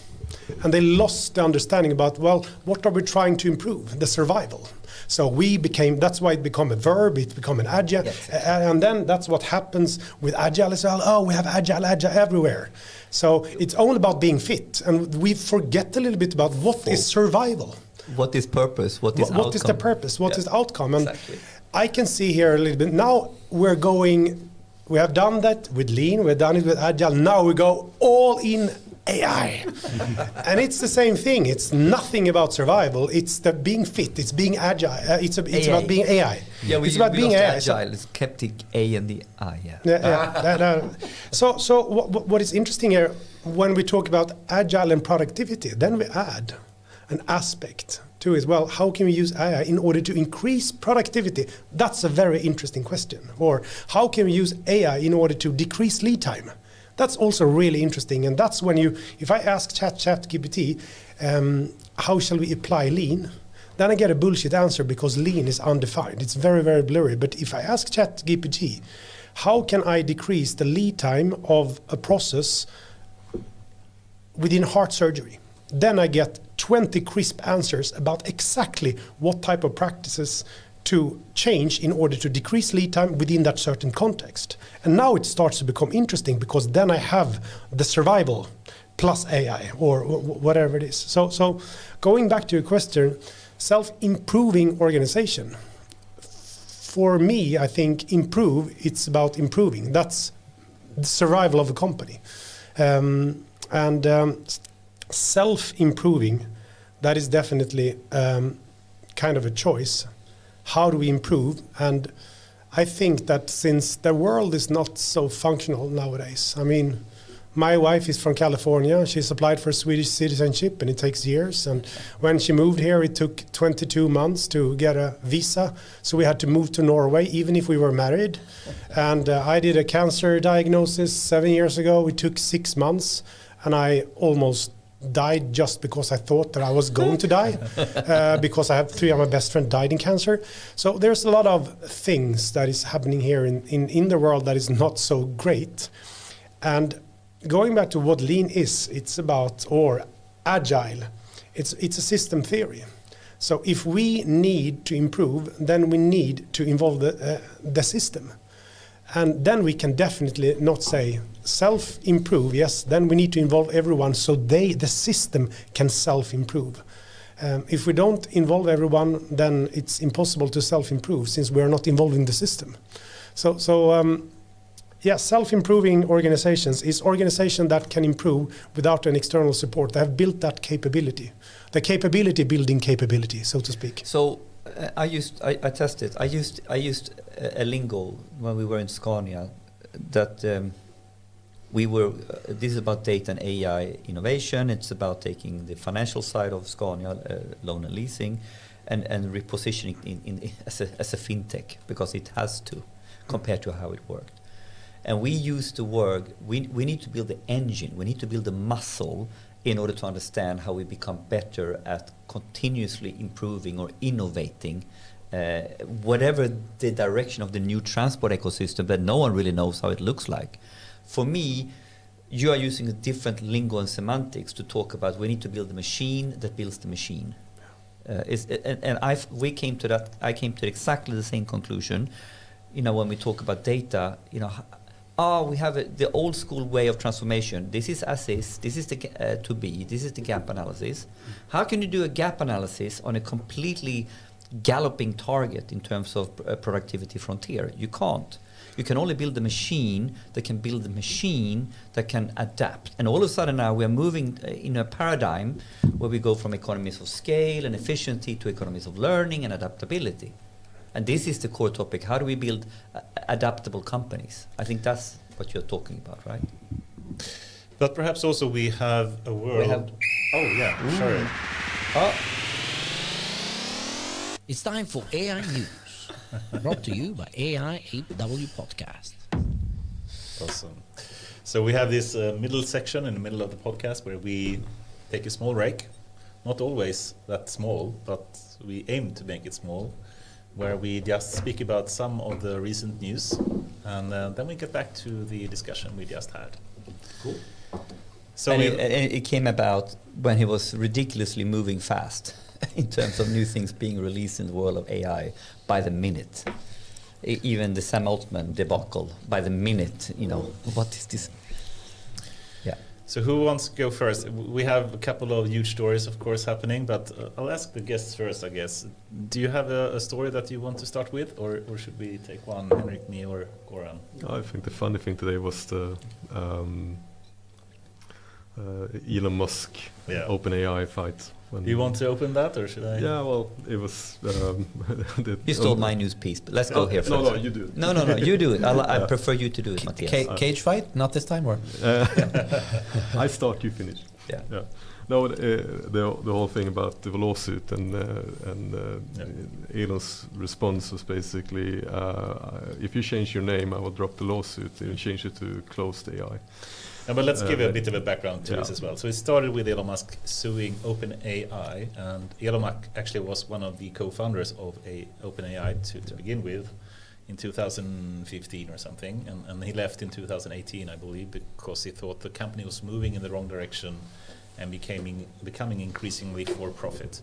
And now he's suing the company for saying it is not developing AGI for the good of all mankind. Instead, it's moving to a for-profit organization as a subsidiary, basically, of Microsoft. And this is kind of interesting, because then OpenAI came back and said, "Oh well, we're going to disclose all the emails you sent to us, Elon, where you said, well, you should go for profit because that's the only way you really can develop AGI." And there were a lot of letters where Ilya Sutskever, which was one of the co-founders as well, and other people, Greg Brockman, etc., said they spoke to him and said basically they should go for profit. and now Elon is suing them for going for profit when he said they should. I mean, it's very much a double standard in some sense, at least when you listen to what we've seen so far. But I think what you said, Mattias, later is the best tweet of all, or X of all. Can you just say it again? It was such a good thing. No, I just saw it on the way over here. I thought it was funny. Basically, in that, the response from Elon was basically, if you change your name to Closed AI, I will drop the lawsuit. So basically, you're not open anymore. You're so we can give him that. He has humor. Yeah, but I did a little bit of I thought it was interesting. So someone on YouTube obviously had found the document. What is the lawsuit all about? And they had like a 45-minute breakdown, read review of the actual lawsuit. So what is it actually that Elon is suing for in detail? Or what is his objective or strategy here? And you can kind of see it's like a couple of different main things. So first of all, obviously trying to argue that I paid money and I put $44 million or whatever it is into a non-profit approach. And therefore, the investment I made has now been used for a different purpose. So this is one angle. I'm not saying that it's double standards for sure. I get that. The second one he's saying, which is very interesting, he is highlighting or the claim in the lawsuit is sort of trying to highlight that, well, when you now have licensed, what is it that you have licensed? You have licensed what you had, which is not AGI. So he's sort of trying to put a wedge in and say whatever AGI is coming out of OpenAI potentially is not part of the licensing. So there's nuances here. And then one of the final topics, which is quite sort of remarkable, is that he refers to, I don't know if you know what this is all about, but he refers to what was leaked as the Q-star approaches. And to even put Q-star is about, now we're talking about the developments in OpenAI that presumably has something to do with much more sophisticated, much closer to AGI than we think about. But it's like quite remarkable that in a formal legal claim, he's referring to Q-star. Especially since it's just a rumor, right? Yeah, so maybe it's, that puts some fuel to the fire of that rumor, doesn't it? But he also says that his own approach, the X.AI thing that he's building, that have the Grok with a K chatbot in it that is deployed on Twitter or X, is supposed to be open. But it's not. I don't see any open size on that. I don't see any open model on that. How is that open? But I think, if I were to try to steelman his argument, what he's really trying to say is that he wants AGI to be available for people and not locked into one company. But in what way is XAI that? It's locked into Twitter or X, and OpenAI then potentially is locked into Microsoft, yes. I think this is more a strategic move. I think it's a way to divide and conquer or I don't know. What do you think? We don't know anyone of us, of course, but what is your take on that? I used to think of Elon as a very rational person, yeah, and an inspiring leader. Yeah. That changed after he bought X, and now I think of him as a very irrational person. So I don't really try to make any sense of what he does. Exactly. That's a good one. All right, well, if nothing else, it's good entertainment for all of us. This is better soap than any opera. soap This is the best soap opera we have had for years. What else? Any other ones? Should we take? Do you have someone? If you don't, no. No, I guess I just kind of think it's interesting with the latest Claude models. That basically GPT-4 has been the king for quite a while in terms of capabilities. Nobody has really gotten near in terms of what GPT can do as a general model, GPT-4 that is. But now I haven't used Claude myself, but I've seen enough data from other people to indicate that, it seems like GPT-4 now has a proper competitor. So can we contextualize Claude? What is it? Who is it? Claude is another model, and I believe it was a breakout group of people from OpenAI that broke out and created their own model. And from Google and from other places, So help me out with the data. But it's a Silicon Valley thingy. Yeah. So it's basically an alternative to, and it hasn't been as capable. It has had its own strengths, but in terms of as a generically useful and capable model, GPT-4 has been quite alone on the throne for quite a while. And now it seems that there's leapfrogging happening, which I think is good. So now they've released 3 models with different levels of capability. That's also good because you don't always need the Rolls-Royce super expensive model for everything. But they released 3 models. And the most expensive, fancy one seems to actually be a proper competitor, maybe even exceed GPT-4. Oh. And the other ones, but yet you can also choose to use cheaper, faster model when you don't need to have like a Rolls-Royce. So I think it's good that GPT and OpenAI isn't alone on the throne. It's really good because the concentration of power, I think, is one of the most dangerous things that we can have in the future, where we potentially have AGI and the AI divide that we have spoken about so many times. So it is really impressive. It seems still to be lagging potentially on the vision part, where Gemini is still in the lead. But from a texture point of view, to actually break and be taking the lead of ChatGPT and GPT-4 is really impressive and really good that someone is competing with them. But that makes you also think, how long time will it take until OpenAI come up with a next model? So I think it's gonna be leapfrogging, right? Every model is gonna be, oh my god, they just beat this model, and then And actually, it's a bit more expensive than OpenAI's GPT-4. So I think about it's like twice, almost. 50%. 50%. All right. Any other news? I want to do a tidbit, a small one, and I'm going to lead into it. But of course, it's an Anders topic. There's an Archive X publication that came out this week, and it's highlighted, and it's called "The Era of the 1-Bit LLMs." All large language models today are in 1.58 bits, so potentially a lot more energy efficient and cost efficient. So we are now talking about there will be so many evolutions on how we think about and doing this. We are so far away from an end state in any of the stuff we're doing, and here we now have, how can we make it a 1-bit approach? Could you help us, Anders? I think you spoke about when I wasn't here for last week, but used a little bit. But I think it's worthwhile talking with you. What is a 1-bit approach? I didn't understand. Yes. Yeah. Okay. So basically, instead of having the traditional FP32 or 32-bit floating points, or going to FP16 that a lot of models are using in mixed mode, going to FP8, only using 8 bits in floating point, or even using 8 bits for integer mode, which is even faster than the floating points.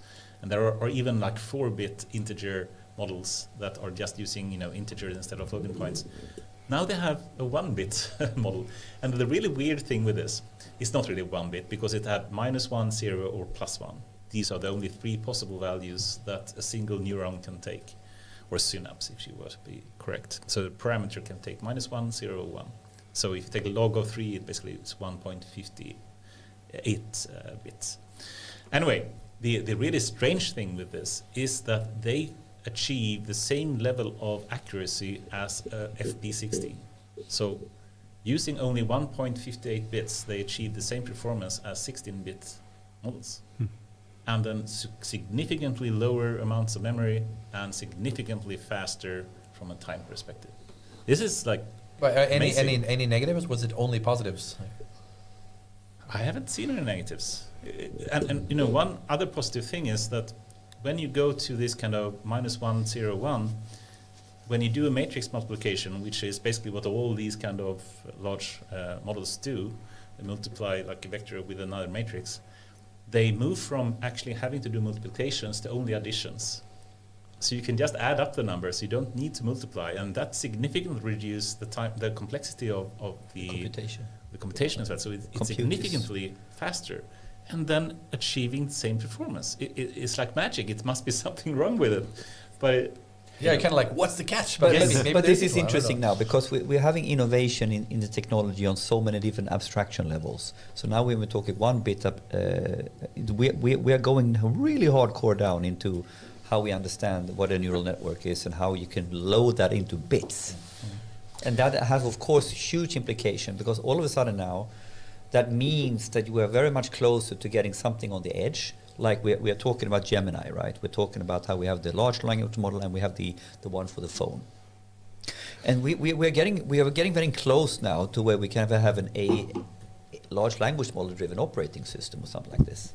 So which is once again completely rethinking how you code, right? Yeah. Completely. And it's also, if we connect back to the previous story and or the first story with Elon Musk suing OpenAI, what they argued a bit in the beginning was that they only asked for like $100 million, and Elon Musk said you need to at least raise $1 billion, and basically the compute is too expensive. So I mean the personal cost is not the thing. The thing that really makes the AGI approach really expensive is the compute. Yeah. So anything you can do to really reduce the compute expenses that you have is super important, and also to make these kind of large model available for non-tech giants, the superscalers. And then take the CO2, take the whole energy efficiency, climate topic, where this is going to be a massive problem when we think about where this is going, of course. Yeah. And I think this will be a trend for 2024. We will see the models not just growing and growing. They will continue to grow, of course. But the innovation happens on many abstraction levels for many different problems. I'm not like some people ask me because of my background with climate change stuff. Like what about the energy costs? Like, which is of course a major issue. But I'm actually not so worried about it, because this is where all the interests are aligned. Everybody wants to get the costs down. They're expensive. They're slow. So. All our systems are aligned towards bringing the cost down. So I think they're going to keep coming down over time. Yeah, so in the end, what do we call it? Is it Moore's law or whatever? It's going to apply here too. Yeah. But of course, then you have to factor in that, sure, the energy cost is going down, but the usage is going up. So, it is for the near term going to be a problem. But it's an interesting one, right? And it's a little bit like it's the big politics down to the little bit, the one bit problem. Interesting, yeah. Do we have another one, or do we? Do you want to add? Did you have anything, Goran? Or? You don't have a mic today, Goran. So okay. I have a question to you guys. Yeah. What is the best AI news for a person that doesn't know anything about AI? This one, this podcast. No, but understand. I didn't know. I'm like everyone else. I don't know so much about AI, but until ChatGPT. That was the first real news for a common person. Like, hey, I can start using this. And now I can even show my friends. And even if I'm super beginner compared with you guys, I can still show off for my dad or for some friends. That was news. What is the next thing that will change my behavior as an amateur? What would you say? I think one thing that I usually speak about when I give public talks is, and Sam Altman say the same thing, Google say the same thing, but I'm going to repeat it anyway because I think it is very profound, and it's connected to the story we had before. How do you do self-improvement in a company? And any person or company that is using AI will become significantly more productive, and they will overtake other people or companies that are not using AI. So the AI should be seen as a significant productivity boost for a person or for a company. It's not a replacement for a person or a company, but it is a significant productivity gain that will overtake other people and companies that do not use AI. So I think any kind of leader, manager in any company that does not realize this, is just a matter of time before they will be overtaken by other companies. Yeah. But to answer your question, how will the normal person, because there was we've been talking about this for years, and we understood more, a little bit like shit. We got this aha moment that a lot of the media put out there to the most people. I had that aha moment a couple of years earlier, right? But of course I couldn't. What happened with ChatGPT was profound. And your question now is, when is the next thing, and how will we as commoners, if you want to, I don't know, that's not a good word, but how will people who are not involved in the industry experience the next, will it be a next bump? What is the next bump? When will the regular person change their behavior due to AI? Yeah, so now I have one. But I think there's a couple of things to think about here. What you have experienced now is that we've been trying to improve in organizations for a year, but it doesn't really fly. What happened with ChatGPT is they create a user interface that allows you as an individual to play around, and basically right now at your fingertips, we can increase our productivity as individuals, as persons. The next problem is, of course, that in order to have real productivity gains, you need to take that individual productivity gain and put them into systems or systematically as organizations. And now we see the first movements on this that is sort of hacks. It's really hacks. It's the RAG, how people do this stuff that you can do individually, and they kind of fix it a little bit. They haven't changed the underlying process. They haven't changed the underlying operating model. They are sugarcoating what you're doing with AI. So one big leap now, which will not be a leap in the same way, will be sort of moving into these systemized approaches where it's not me as an individual only fundamentally getting in productivity gains, but it's the system in the organization. And now what is it that we talk about then? Then I think is the era of AI autonomous agents. So basically now we have a transformer model or something that can help you automate individual tasks, like one simple small task. The next problem is, of course, we want to give a little bit more abstract task that the AI needs to plan and sequence. So the simple task, like I want to order a pizza. And that is actually, if you're going to do that as an AI agent, it needs to go out on the internet, it needs to find the pizza, it needs to order it, it needs to secure that it gets home. So this is a sequence of steps that the AI does. So the next major profound aha will be when it's a little bit more general. And we will call that... But I think it would be really dangerous to tell companies that are not in AI today to say, start developing autonomous agents. Yeah. That would be a horribly bad idea. Scary idea. So start by... Why? Because it will fail. It will be like the original chatbots of customer support from 10 years back when they thought they could do it, and it will fail. What Anders is saying is you can't jump the gun. You need to learn by doing. The main thing that we can do as a company or person is to get enhanced, is to augment ourselves. And that is the best way to start using AI. And anyone should not do anything else. Get your hands dirty. Until you get that done properly first. Get your hands dirty first, and then when you get your hands dirty, it will evolve, and the evolution will be faster than we think. But what was remarkable with ChatGPT was that it was like, from a mainstream point of view, it went from one plateau and it just went to the next plateau. What is the next plateau? Will we see that again? Maybe around autonomous agents. Maybe now, we don't know what ChatGPT is going for. Are they having Q-Star around the corner? Is it a major leap now in that you can give? So let's get more philosophical, perhaps, in the end of the podcast. And we have so many more topics we'd like to ask our guests. Just add my quick one. Yeah, please. About the next show-off moment. Yes. It's going to be, you're in the couch. I'll do that so I can look at you. Hello. So you're in the couch. You put on Netflix or whatever, and you ask your father, your friend, like, what series do you like? I kind of like Breaking Bad, right? Cool. Would you like to see something like Breaking Bad? Yeah. Would you like anything to be different, or do you think that was perfect? Now I'd like to have a bit more humor in it. Okay, go. Prompt it. And now it just generates it in your face, and then you're stuck in a sofa forever, and you all starve, and we all die because we're watching too good stuff. Binge watching your own. But just looking at Sora, the latest video generation, it's just 1 minute, but I think that's going to be one of the big thing that affects normal people, the ability to generate content instantly. That's a good one. My take is that we talk about the Hups product, how we're going to incorporate AI, and we talk about invisible AI that you won't notice it. It will be there in the background. It will be very powerful, but you will not feel intruded, or it will be something that just enhance your whatever you're doing. So I'm more of a I think. What's your thoughts on Rabbit R1? We were going to talk about it. Okay, sorry, I'm doing your punchline. No. That was not a news, but I was leading into that when trying to understand what's the next big thing. And here we have an AI phone or LLM phone. I don't know. Did you order one? Not yet. Have you? Yeah. You ordered it, right? I did, yeah. You couldn't help it. Sorry? You couldn't help it. No, I'm a geek. I need it. Yeah.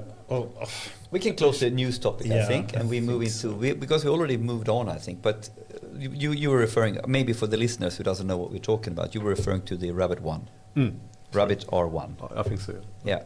What is that? I think you can do a better job. No, I think it's a hard time explaining it, but it's a phone that is not a phone that is really driven by a large language model, and you kind of stick it on top of your own phone. And someone explained it to me. I have all these stupid apps now, and we get bombarded. We have hundreds of apps. So you want your agent that basically you can say order a pizza, and then he will figure out which app to connect to and do the work for you, or whatever it is. So it's sort of it's like a chat, it's like an agent, a chat, it's like a device, right? Yeah. That you can chat to, and we'll see. How did you understand it? I just you ordered it, so you just ordered it. I'm a sucker for cool gadgets, but I just watched the demo and thought that okay, this might be the next big thing that Niklas asked about, and I just want to try it early. And but I don't really understand how it will work in my daily life yet. Standing talking to my phone in the street, I don't know. We'll see. The good thing, of course, is the change in interface that we will see now. I mean, both for programmers, but also for the Rabbit one, to just speak to something and make it do stuff. It's like the faked video from Google for duplex back in 2019 or something, if you saw that. And you could tell it to just order me or make it a booking for my hairdresser and find a good time for me. And it was faked, but still it was a cool idea. Now with Rabbit 1, it's supposed to, you just can speak to it and say, please order a Uber or taxi for me, and it will do the work for you and get it done. And of course, that's a big change, and it's similar to programming, I guess. I mean, some people say that the future programming language will be English, and that's already true today to a large extent. Yeah. And this kind of change in interface and the way that we work with machines will change a lot in coming years. And sometimes you don't want to program in English. Sometimes you want to program in code because you want predictable results. So I think there's going to be space for both. Yes, right? Yes, agreed. If you want creativity and intelligence, then use a prompt. If you want predictable results, write code. Or make a prompt that writes the code for you. Exactly. Yes. You can combine the two, perhaps. Yeah. Yes. I remember back in '95, around the time I also started that, we talked about the next generation languages you don't going to write code anymore. It's the drag and drop and all that, but it never really took off, right? No. Like the level 4 languages. I'd love to get into the awesome generative AI video that was going viral like crazy as well. Perhaps you can, Henrik, just describe a bit. What was the thinking to create it, and how do you do these kind of videos? I'd like to just understand how you go about actually making a video like this. Right. So I guess that's two questions, maybe. Yes. So maybe in this particular context of that video, I hesitated a little bit because there's so much information overload right now around AI. So I wasn't initially planning to make one. What can I add to all this noise? But then at some point, I felt when I talk to people, when I'm doing presentations or workshops, I notice that people are thirsty for a high-level summary because there's so much information that they get more confused by all the information. So after a while, I just decided I went back to my summer cottage, blocked off a week essentially, and just decided that I'm going to put together another video that just makes this clear. How do you make it? Do you make it yourself, or do you have someone who makes it into? Or what programming? What applications are you using practically? It's handcrafted. That's the irony in it. I made this AI video, but I mean, it's all handcrafted.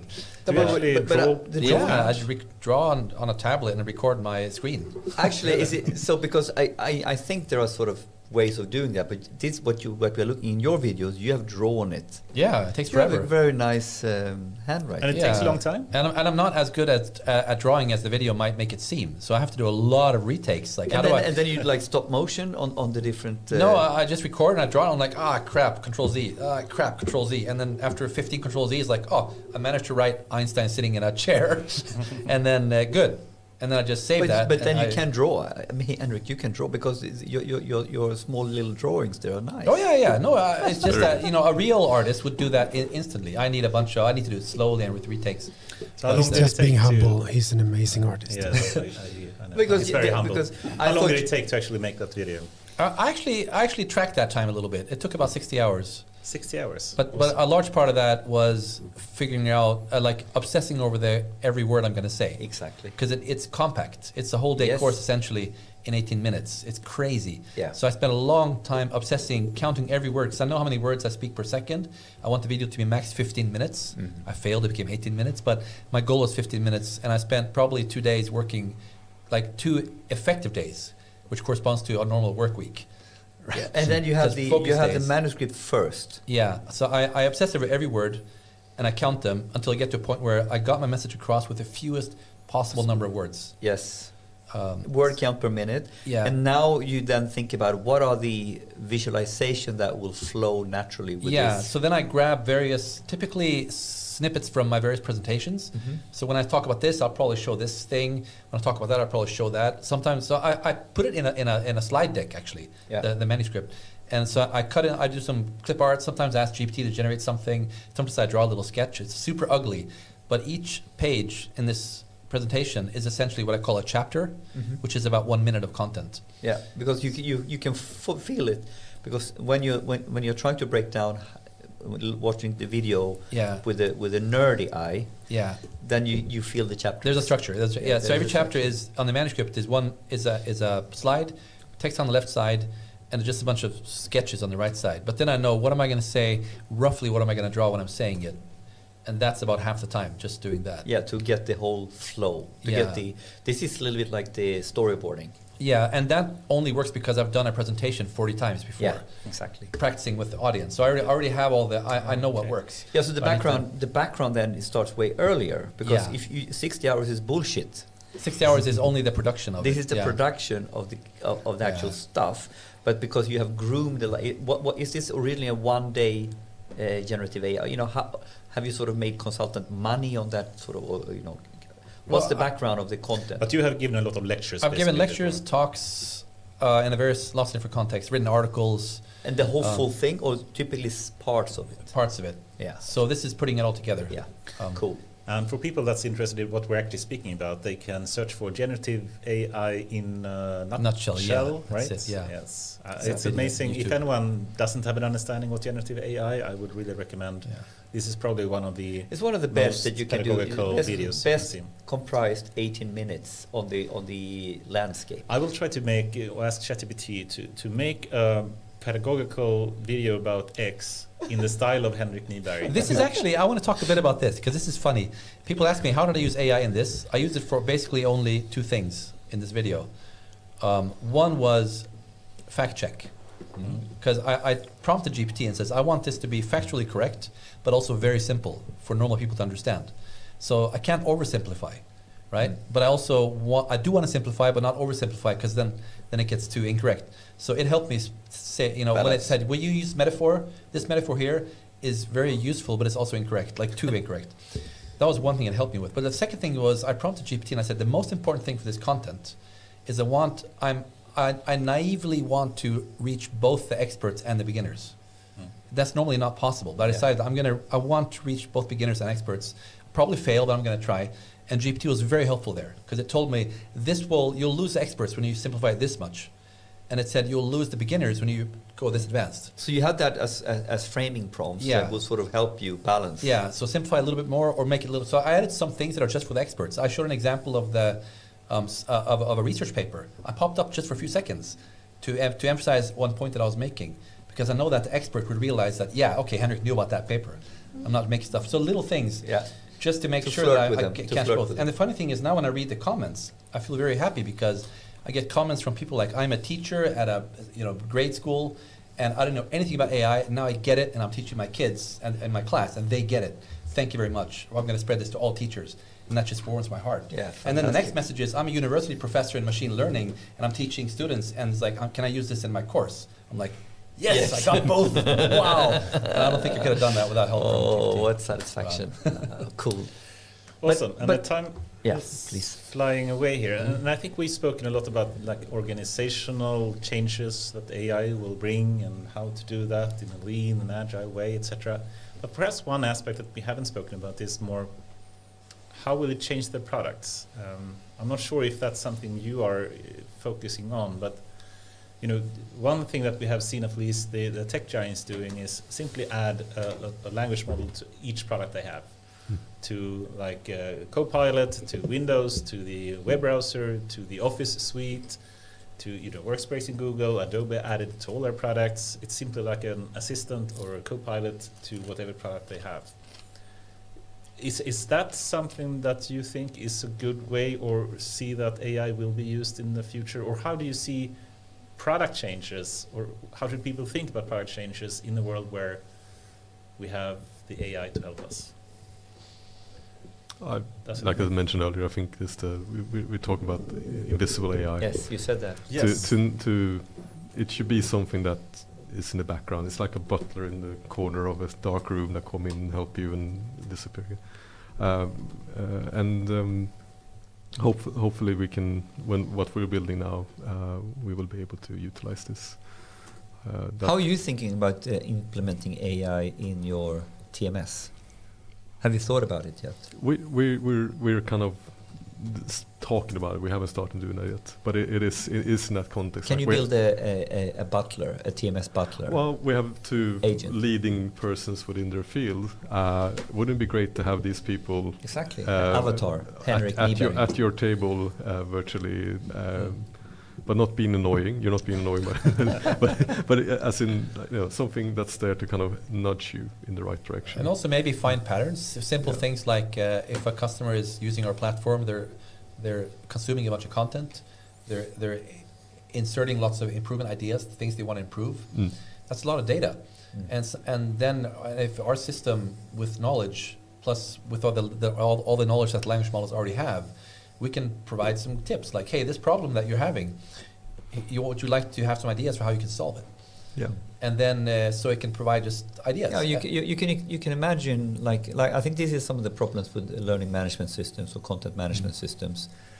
How the fuck do you organize the information? Because people who have different routes, how they want to go through the material.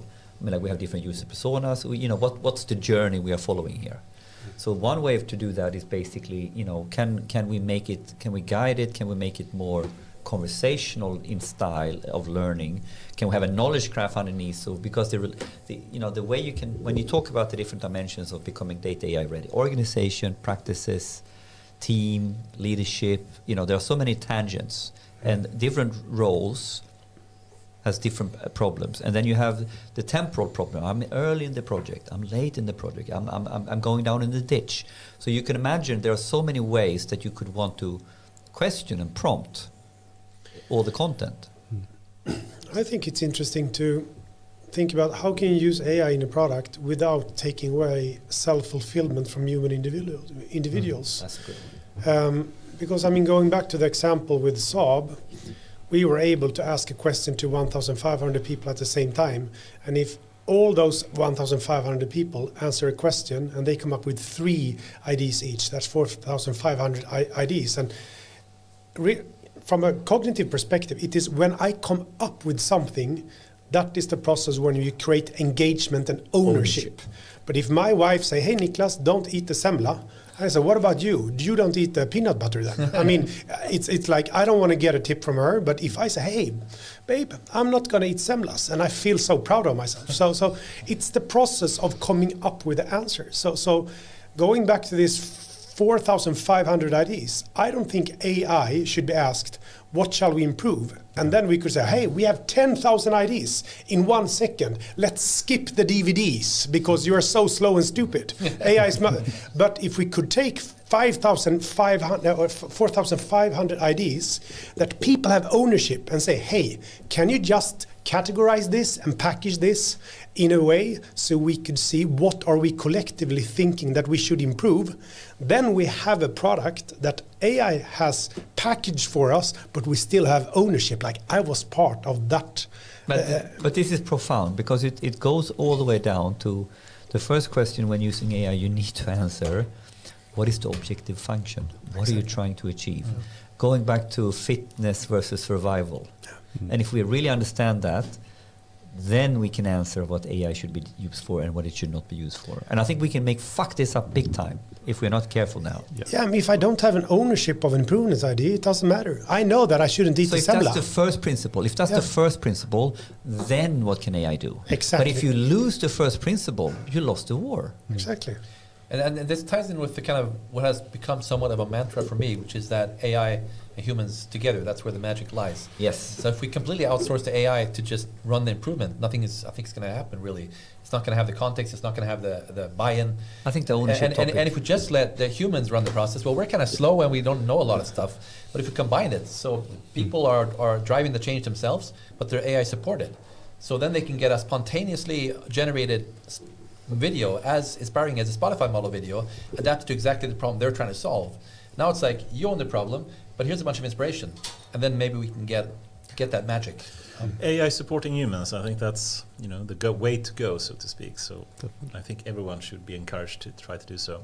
Time is flying away, and is it time for the final question, you think? I mean, we like also to have a bit of a conversation on more macro philosophical questions. We have already kind of touched them a little bit, but I think because we've been a big question we talked about, what is the future of organization? Literally, we actually went there. I love that. But if we kind of go from there and go even further out in the stratosphere, what are the key topics we would like to ask these guys? And do you have a specific one? No, I like to take the normal kind of philosophical question. I don't know if for people who have watched the pod, we have a standard ending question that it's like you're doing a research, Anders. You're building up an empirical research. We have an empirical research going on. Yes. But let's do one more question and then go there. Okay. Sure. And my idea here was a little bit like.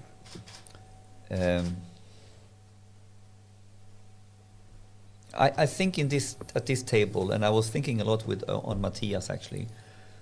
I think there is a contrast in how different companies, depending on their legacy, have stepped into Agile and now AI, focusing on the fitness rather than the survival.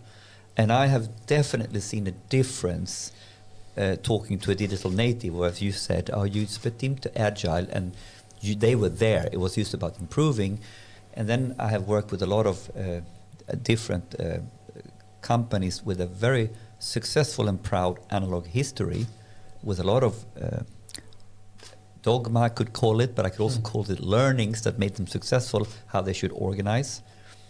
So could we sort of summarize or give our sort of pet peeves, where do we go wrong in organization or in this topic? And what is sort of the first principles we go right? So sort of condensing down the conversation we've had today. And I was a little bit trying to contrast, I've seen this work here. I've seen in all the traditional companies, they're kind of struggling with this. Not naming names and all that, but could we kind of go there? Because I think there's a vast experience around the table here. So what is the question really? What can we contrast what some of the digital natives have done, and maybe what some of the more traditional organizations, they don't have that background.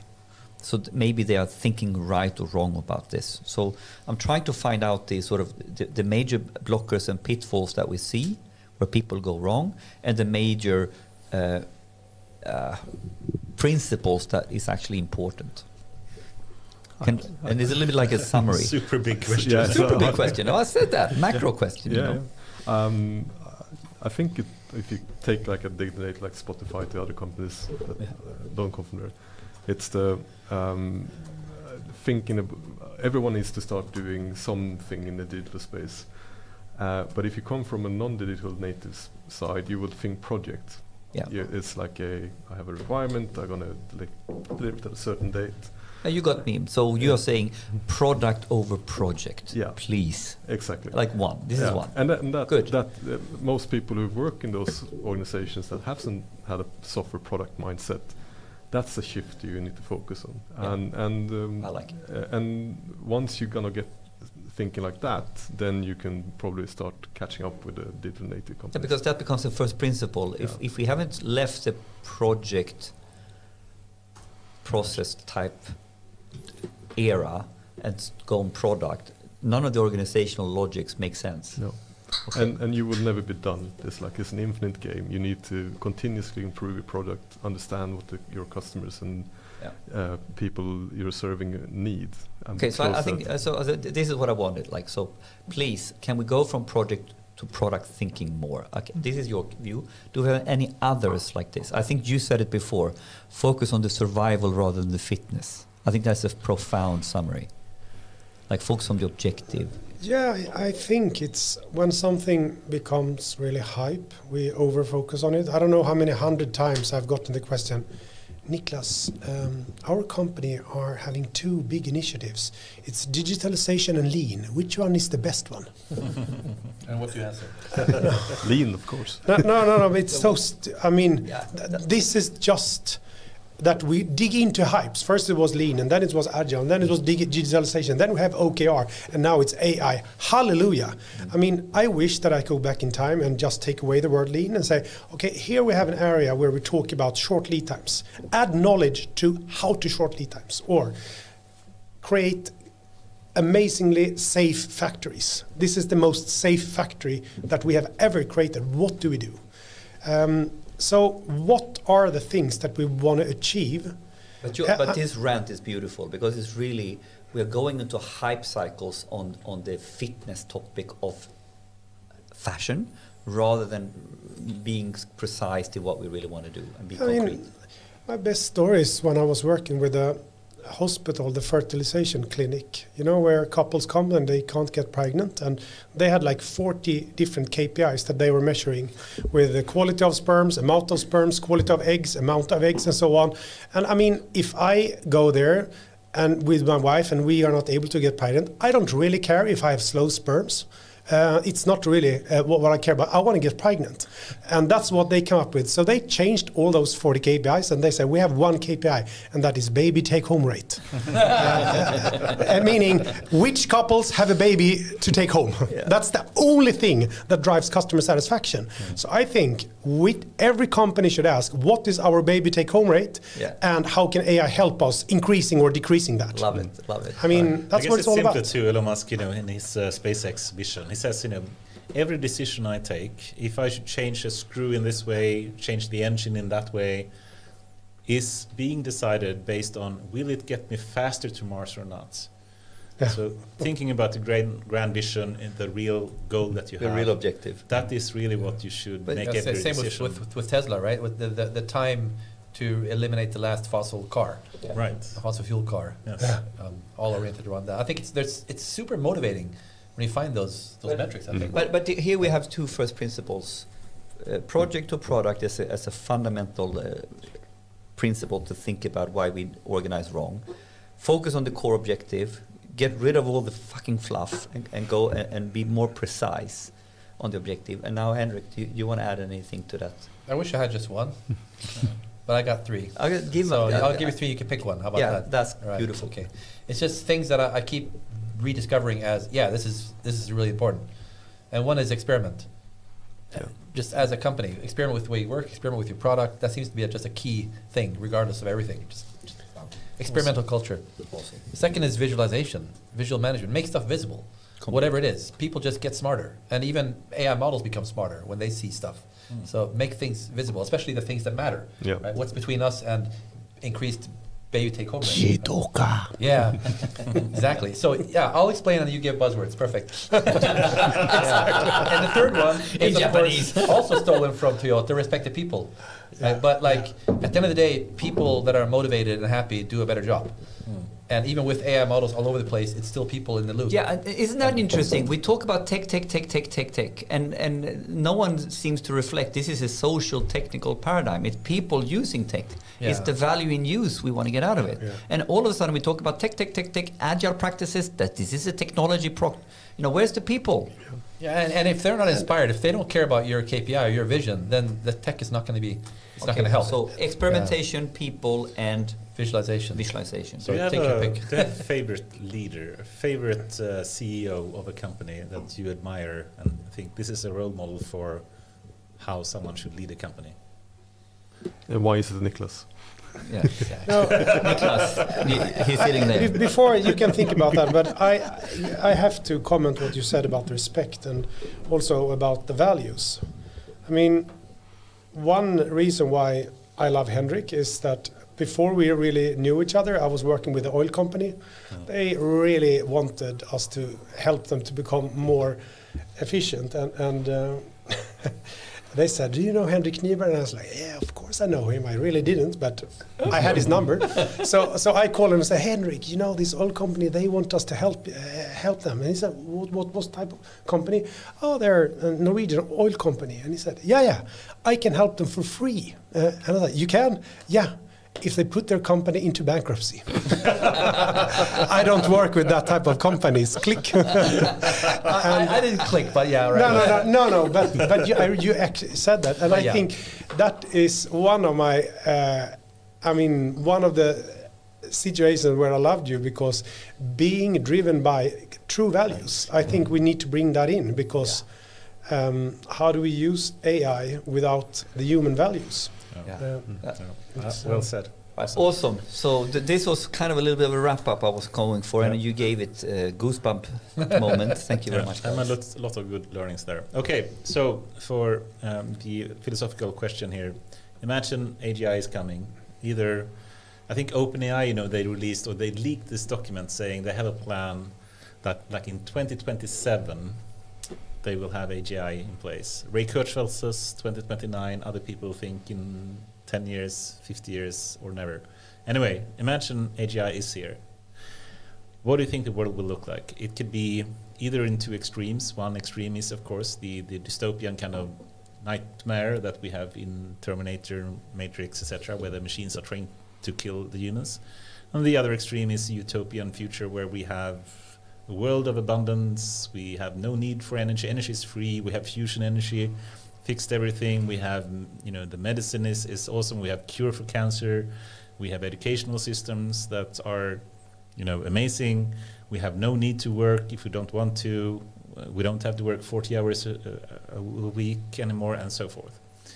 And we're free to pursue our passions and creativity in different ways. That's another extreme. Where do you think on a spectrum we will end up when AGI will be here? If we start with Mattias, perhaps. I hope for the latter, Yes. but given all the terrible things happening and expanding in the world right now with the war in Ukraine, I'm fearing for the first. I read. But do you think Do you think we should be scared of the extremes, or do you think there is going to be somewhere in the middle? Or we don't know, right? No, I read the Life 3.0 this summer. Yeah, I read it too this summer. And that's kind of scary. But it's interesting how it does the different scenarios, yes, right? Exactly. And those scenarios in the book is kind of, they're plausible. But we're talking about Max Tegmark's book, Life 3.0. And now for anyone who read it, I'm trying to recollect. Were there any of these scenarios that you thought was more plausible? The whole thing about being able to trade.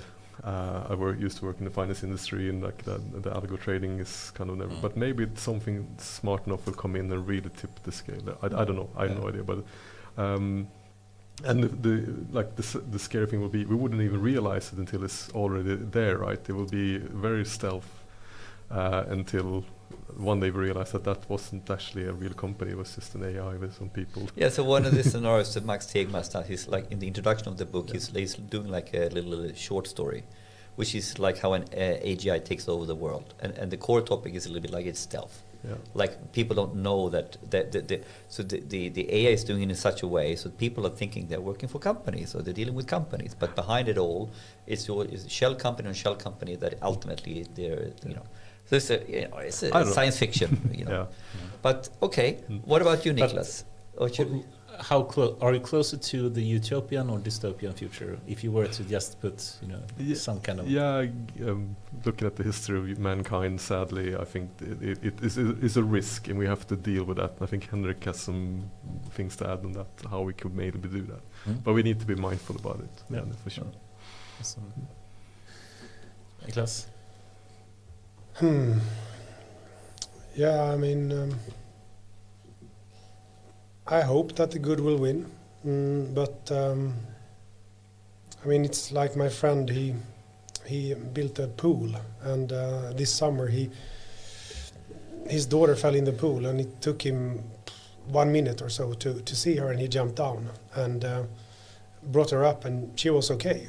But he said, it's the worst and the best moment in my life, because I felt the feeling of losing her. And all of a sudden, all the problems that I made up weren't any problems.